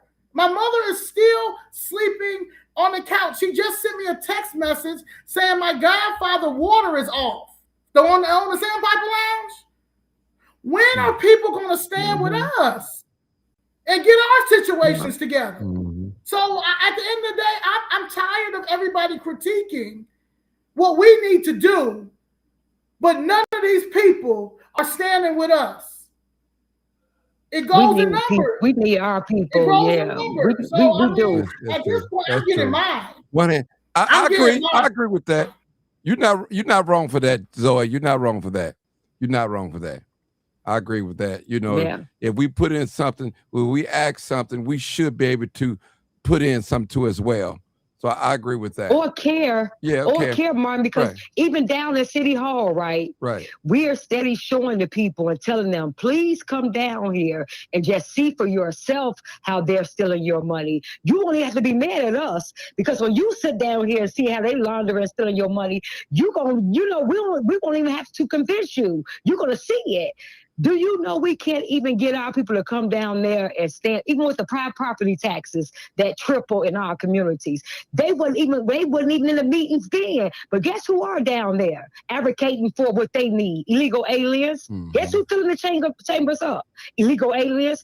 Talking about what they stop ICE and they need their rent paid because they scared to come out of the house because of ICE and things like that. This is who they show up. We won't show up for us. That's true. For ourselves, not just for us, for ourselves. And then if our people came down to those City Hall meetings and just saw how everybody advocate for everybody else besides us.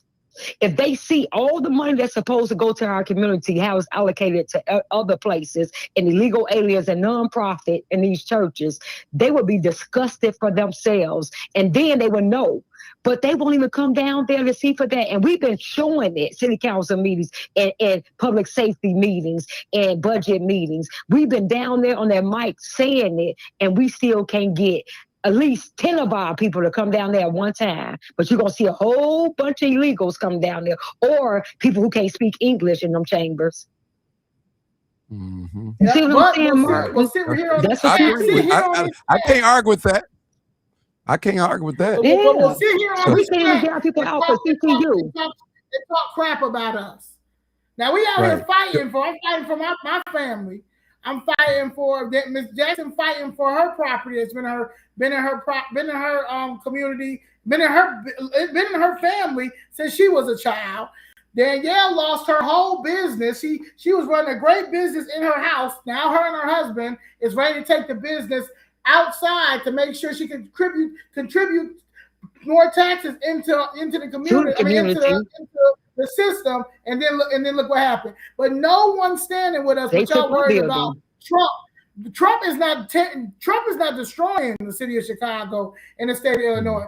Trump is not stealing our property.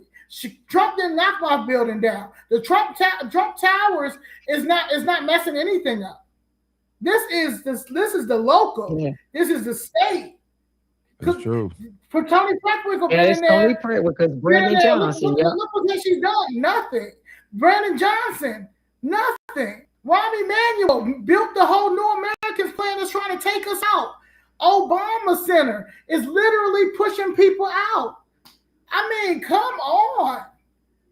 Something gotta give. You know what I'm saying? And my thing is, I agree. It's delusion at this point. It's delusion at this point.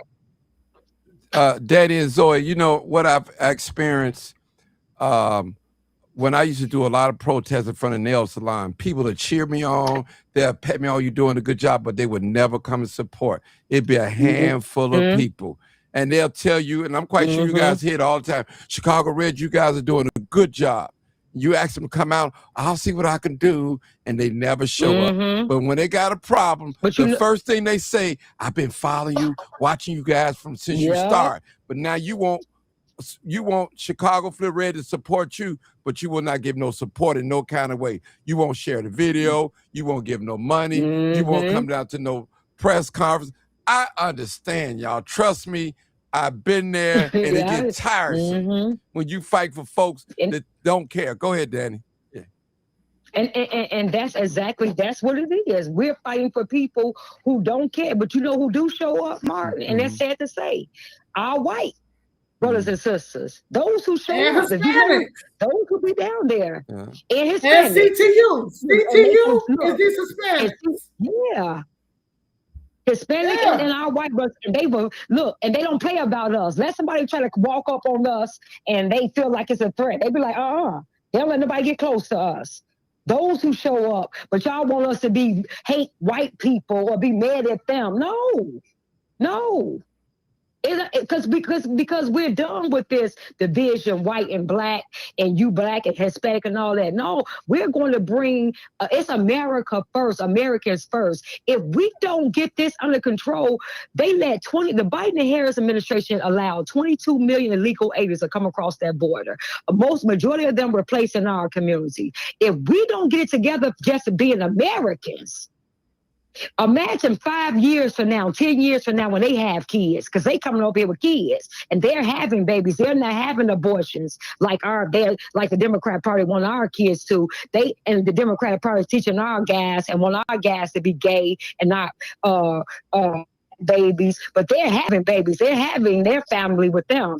So imagine 10 years from now their population. Imagine 20 years from now their population. Before you know it, it's going to be more foreigners here than it is Native Americans here. We better stop playing. So they're playing the long game. So we're not done. We're done looking at white, black, Hispanic, all that. We're looking at, do you care about America? Are you American first? Yeah, why would Because I? that's what Why we're would I fighting care when you against got people in your foreigners. when you have people in your chat right now saying they're not even seeing the fight. They're not even seeing the overall picture. They're just seeing tokens. I see what token, it's token. Oh, it's a few white people that care for black people. Y'all want us to be oppressed so bad. Y'all want us to be oppressed so bad, but y'all working for the very same system that y'all are saying is oppressing y'all. Like, I mean, at this point, it's retardation. It's reaching. And then you have the elites. Then I'm you not have going to sugarcoat it. Just like Trump ain't going to sugarcoat it, I'm not going to sugarcoat it. This is retardation. We have there's something in our community that just will not help us get to the next, to get over to the other side. It will not help us get liberated, and it had to be something when it comes to slavery. It has to, whatever that is, it's some people, it's just in them. It's just embedded in them. And then it didn't help. It didn't help when the boomers have failed us because they ran and got that, telling our Gen X and stuff, as long as you work for the government, get you a good government job. Get you a good government job. And then if you go to your HBCU and then become pledge. And then they went and pledged and turned into something totally different and forgot about the fight. Forgot about why we got to stick together. They stick together. The Deltas, the AKAs, the Kappas, Masons, Eastern Stars, the Jamal Bryant congregations, all this. It's one big party. It's one big, I call it Soho House, but it's one big college. And if you didn't excel, or you didn't go to their college, or you're not gonna be in their society, then hey, screw you. And then if you say anything about it, they're gonna call it racism. No, it's not racism. Y'all literally have left everybody outside. Y'all are the boule. Y'all are the elite, and y'all literally have left the rest of the people outside of the club. We still outside the club. Y'all inside the club. Y'all turned up. Mm-hmm. Y'all turned up. Y'all got everything y'all need. Y'all kids got everything y'all need. Y'all friends got everything you need. Mm-hmm. Your family got everything you need. But then but hey y'all, they knocked down my property. But you all are doing this for our money. You're living that lifestyle with our money, and you think you're gonna let the regular people just be out here. That's why I keep saying no. The real people are rising up, and we're speaking for ourselves. We're not letting anybody speak for us anymore. You don't speak for us. You don't speak for us. He don't speak for us. They don't speak for us. No, the regular people are rising up. The ones they forgot about that they work for. We're rising up, the ones who kids got to go to school and worry about getting shot. The ones who got to go outside and got to worry about if you're at a red light that you're going to get carjacked. No, we're us. We're rising up. We're speaking for ourselves, and we're taking back everything that you all took from us. All of that is over now. Everybody going to eat. It's just not going to be the certain class eat. Everybody going to eat. We're bringing everybody to the table. Everybody going to sit at the table and say, and then when you get the table, you can make your own table. That's fine. But everybody is going to eat. Just somehow, every other community can thrive. Somehow ours just can't. Every other in Chicago, no. That's over with. Everybody, we're going see everywhere. The entire Chicago is going to be thriving, period. That's what we're on. Okay. Yep. White, black, Hispanic, village, children, our community, Chinatown, up north, Wicker Park, all of Humboldt Park, everybody going to be, if you're an American citizen, America first, no, that's what we're riding with. Okay. Yeah, so I mean, that's basically it. Economically, it's not making sense. And if you talk to a lot of these young voters who voted this time, and a lot of them voted because of CFR. Because a lot of them have businesses. One of my little brothers. His name is Dave. Dave has his own heating and cooling. It's called Sensational. He's from the South Side. He's not even 30 yet. I think he's they just turned. He got a twin. I think they just turned 28 or 29. He should be doing all of the heating and cooling on the South Side. We should be making sure that he has all the heating and cooling. He was in college. He dropped out of college and went to trade school. So I'm just saying that to say that he called me. Hey, who we voting for? You understand what I'm saying? These kids they're paying attention. They have businesses. Yeah. And honestly, the city of Chicago is a small business killer. It's going to continue to be a small business killer because everybody that's eating, you got to be in the club. If you're not in the club, you ain't eating. That's true. Let me say this. That young brother that got that HVAC company, send me his card number so I can put him up on my page. I wouldn't mind doing that for him. You know, I could do that for that young brother. And he's not in my group. He was. Okay. But he had, So it's just stuff like that. Okay. But after that, it's going to continue. It's just people that's going to be haters because that's just what they are. But when it comes to you're going to have that. Yeah. It's always that somebody want to pick something because again, there's a lot of people that's haters because they've never ever because we've done something that nobody else has done, and that's because we stuck to what we were going to do, and anybody else can too. But it's always going to be some haters, and that's fine. But yes, Dave Mason is a guy that has his own heating and cooling place, and there's no reason why he should not be out here doing all heating and cooling places. He should have just like anybody else that has it. These companies. There's a lot of other black boys like this. There's a lot of black men like this. We do not care about them as much as y'all say y'all do. As much as y'all claim y'all do.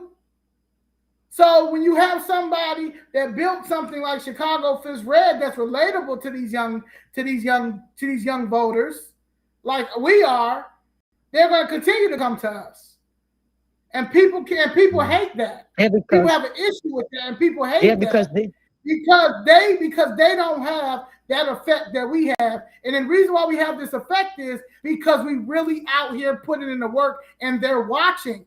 We're in live stream generation. People think I need to have 1,000 people out there with me. Do you know how many people watch our CTU protest? 400 to 500 people every time. We're in live stream generation. These kids watching us. I know. They're stopping us. They're asking to take pictures with us. They're asking how can they be involved? How can they civically be engaged, be involved?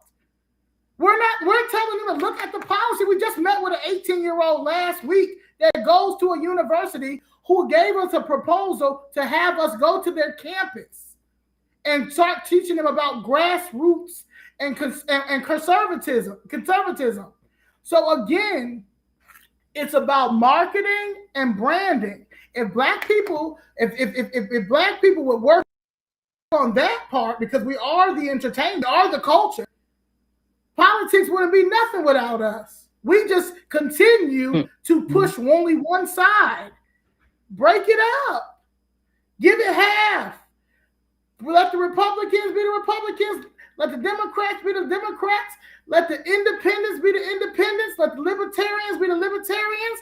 Let the Green Party be the Green Party. But nobody's going to be able to win no elections in any of these blue cities and states because they're not playing fair because they're buying the elections. So you're going to have to get someone involved to start firing these people like you would fire. You had a business, every time you go to the business, they stealing out your cash register. Every time you got a restaurant or Mr. Johnson or anything, and every time you go in there, your cash register come up short. You're going to fire them, right? That's right. People letting the cash register come up short. We have to fire the people at the Board of Elections because Pritzker appoints them. Pritzker's a billionaire. We can't outspend him.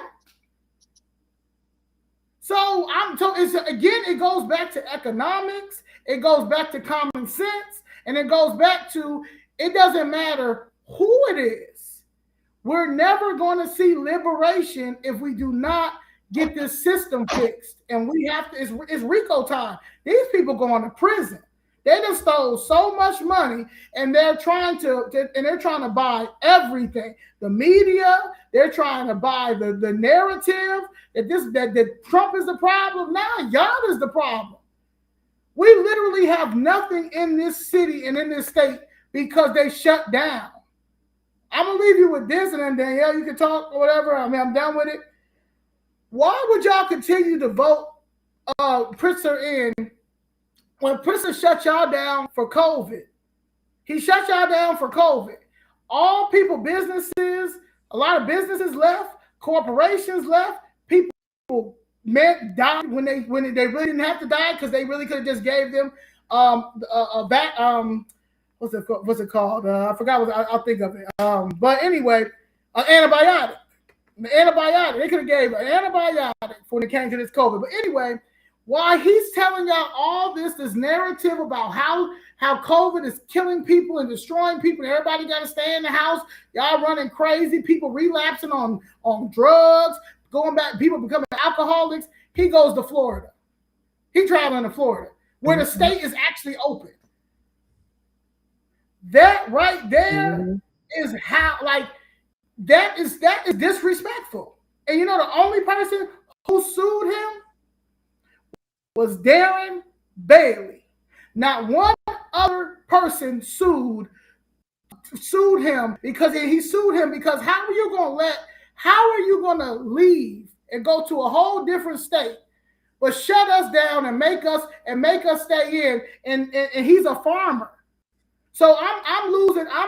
My chickens may die. My products, nothing's working because everything's shut down. But you got the nerve to leave and go to Florida and on vacation with your family. That right there is he should have not had another term. So that's how I know he's still in the election. If you look at them numbers, if you look at their last election numbers. They can talk about Bailey all they want. Bailey should have won that election because the person who he had as his because we have identity politics. So his running mate got just as much. Lieutenant Governor Stephanie Trussell, she just got as much votes as Juliana Stratton. So what I'm saying that to say is it doesn't matter who it is. We're going against a system that's paid and bought. Mm-hmm. So that's why majority of the people can't come down there and stand with us because they in a union. They got pensions from CTU. They're bought already. Look, we're in pension debt. You know you see how bad our pension debt is? Everybody and their mama got a pension. So Bernie Johnson said he's creating new jobs. You're not going to see 1,000 people. They scared. But I tell you this much. Yeah. No, you finna say, you said I tell you this much. What you was gonna say? If we do not get the feds involved, because that's my goal. My goal now is to make sure the feds involved before the November 3rd election, because the November 3rd, 2026 election, Bailey can win, and he probably. We're going to make sure we're pushing. We're going to make sure he wins because it's anybody but Pritzker. However, So when this city, these people are going to buy this election. He plans on buying this election, but the feds have to get involved to do a forensic audit because annually the taxpayers pay Illinois State Board of Elections $50 to $55 million a year. If you look at the last 10 years, where is that money going to? That's $50 million of our taxpaying dollar for the State Board of Elections, and they keep cheating the way they do. My tax dollar going in there as a Republican, every other person who's a Republican, tax dollars are going there. Democrat tax dollars are going there. There's some Democrats that cannot stand Tony Preckwinkle. They want her out of there. Regardless, they want her out of there, and they did not vote for her. They voted for Riley. A lot of people voted for Riley. So I'm just saying, it doesn't matter who it is. They're going to continue to take our money. So we got to get the feds involved so they can do forensic audit on where all our tax dollar money going to from the state board of elections. And I promise you, once they start doing that, they'll start snitching, and then we can figure out who been paying for these elections, who haven't been paying for these elections. And I guarantee you we'll start having fair elections because they're going to jail. All right. All right, y'all. We're going to close it out. Go ahead, Danny. Go ahead.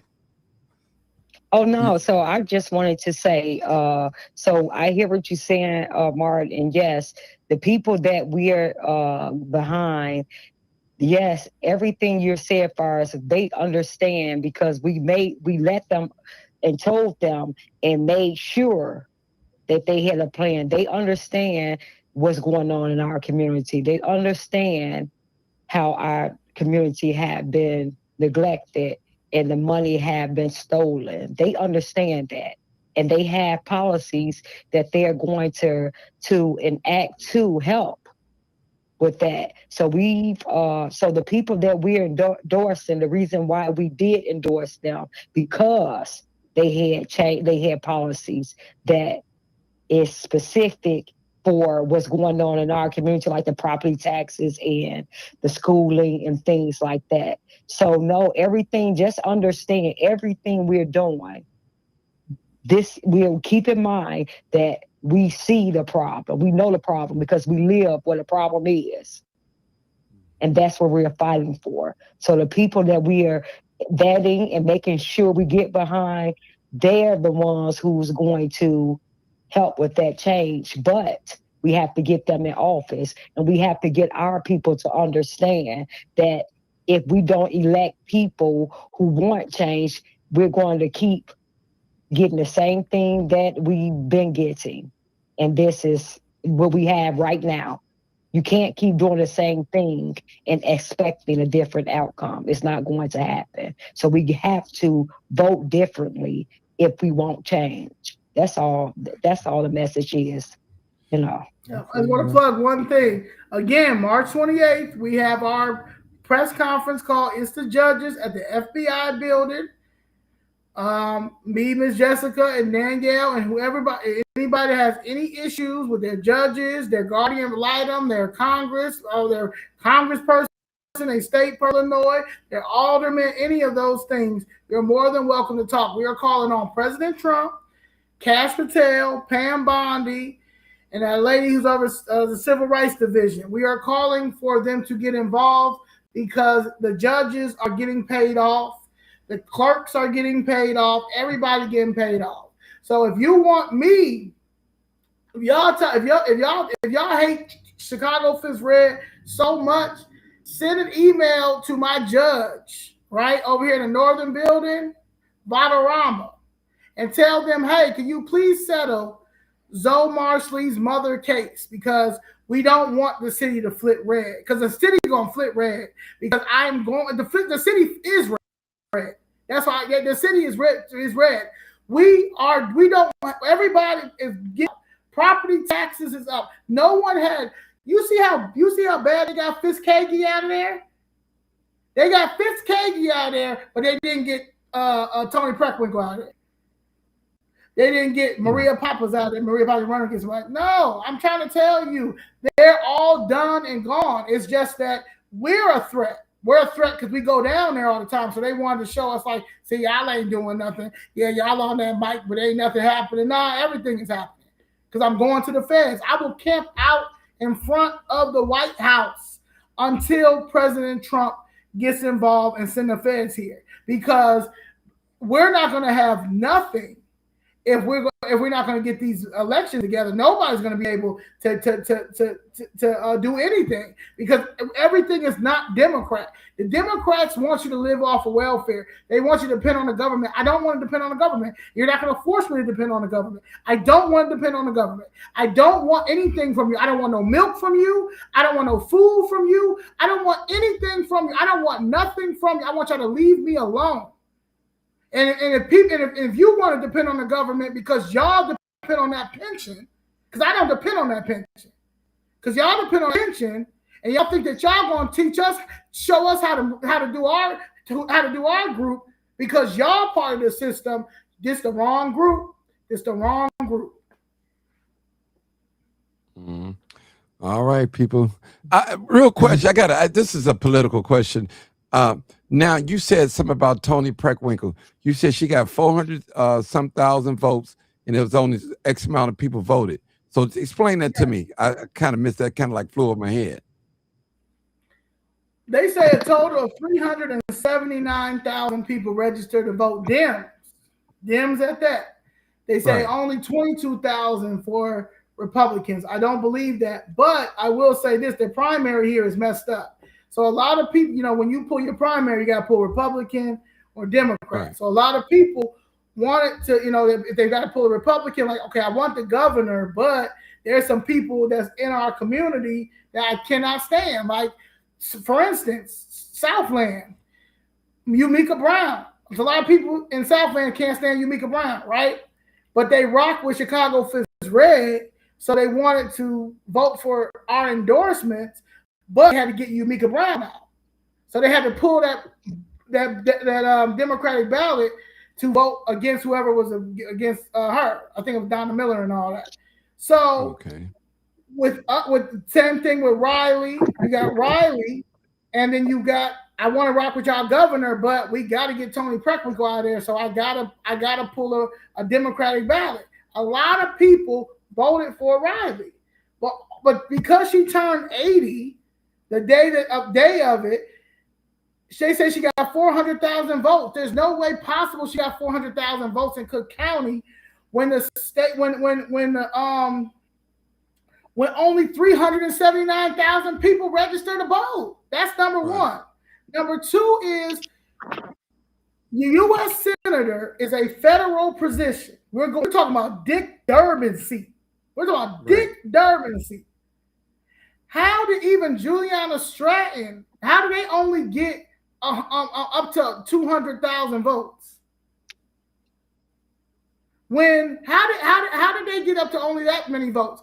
Governor, we're talking about going against Pritzker. Everybody, people can say all they want. If you look at all those comments and stuff, people can't stand Pritzker. It's like people can't stand Preckwinkle, and we've made sure to let them know that because we're down there all the time. How do you get more votes than the governor? How do you get more votes than the whole state of Illinois? How do you get more votes than the U.S. Senator for Cook County and suburbs?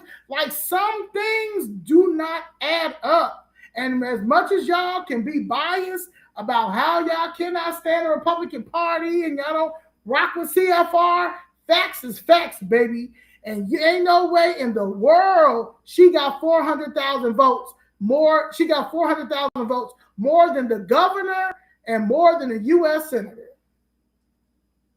and congressional. Yeah. All right, Zoe. And Dan, we can go on and on and on and on. I appreciate you guys for coming on here, get some things cleared out, and hopefully a public apology will come. I hope so. I hope to see it. If not, life goes on. We just got to move on and continue to fight. Fight. Yeah.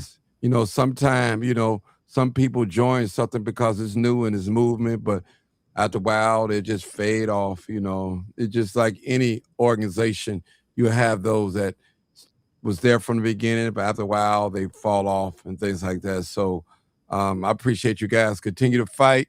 Continue to fight. Fight. Thank you for calling me today, Zoe. Yeah, I honor you. I appreciate your platform, And anytime you ever need us in any type of way, you have my support 100%. And in bipartisan, nonpartisan, independent, whatever, we need more journalists out here that's going to show both sides, because that's the problem what's wrong with media. Media is broken right now. Media is broken right now because they're only telling one side, and they're doing it to President Trump, which sucks. However, I always encourage people to watch everything that Donald Trump does on the White House website. You can watch and listen to everything that he's saying, not them sound bites, everything they're saying, and maybe you will see something different, or maybe you won't. But a lot of those things that's on mainstream media, they're bits and pieces. I've done debates with people. There's certain debates they will not put out here, but me and Danielle did, because we killed them. We slaughtered them. But they don't want to put that narrative out there because they want to make it like MAGA's uneducated. Anybody that voted for Trump is stupid. Coon. We uneducated. All that stuff. No, the people who are uneducated are the people who are ignorant, because the degree is not it. A degree is just a piece of paper. Yeah. I want to say, let me say this real quick. I know we got to go. What I didn't understand with the Democratic Party, that how all of them, when they make their video, they say Donald Trump, and Donald Trump ain't running Illinois or Chicago. I'm like, why does they keep saying that? That's what that bothers me. Instead, it's not realistic. You'll never be able to abolish ICE. They all ran on the abolishing ICE. They're never going to abolish ICE. You're never going to abolish ICE. Matter of fact, they really need to just chill out, because when I say I want my man to declare martial law to stay in there until we get the feds to investigate all these people, I'm for that. I don't trust none of these people. They are habitual liars, and they will continue. They will find a victim narrative in a minute. And if you don't agree with anything that they do, they will find anything, especially when it comes to men. Rape charges, you're misogynistic. They'll find all types of stuff if you're not with their narrative. The Democratic Party's sick, and anybody that continue to work with them when they think that, when they don't know what a real woman is, that they think that our kids can learn about transgenderism because it's a $1 trillion business, and y'all still voting for them. You the problem, not me. All right, we're gonna leave it right there. I appreciate you guys. Thank you guys for coming. Good hearing from you, Danny. Danny ain't never called in my show, so I know I feel good today, huh? But thank you so much, sister. No, I appreciate it. Thank you for having us, and we'll come on. Like I want to say this. Anytime. I want to say this publicly. Zoe did reach out to me today. I didn't know you texted, but I did take the phone call. I didn't know because I was working, and she asked me, "Listen, Martin, I want to come on." I didn't stutter, hesitate, or anything. Did I? I said, "Okay, cool. Nope. I welcome that. That ain't no problem." So I'm fair. Thank you so much. I'm fair. I didn't, it wasn't no money involved. It wasn't no favors involved. I just want to put that out there clear. So it was none of that, but none of that. I just want to put that out there for the record, so we'll know it's on record. I can't take it back. Y'all heard it. So thank you guys so much for tuning in. Y'all already know what it is, and I'm tired. Live, uncut. You already know what it is. Live, uncut. Bye-bye. Bye, everyone. Bye-bye. Love Tell you. the truth and shame the devil. I love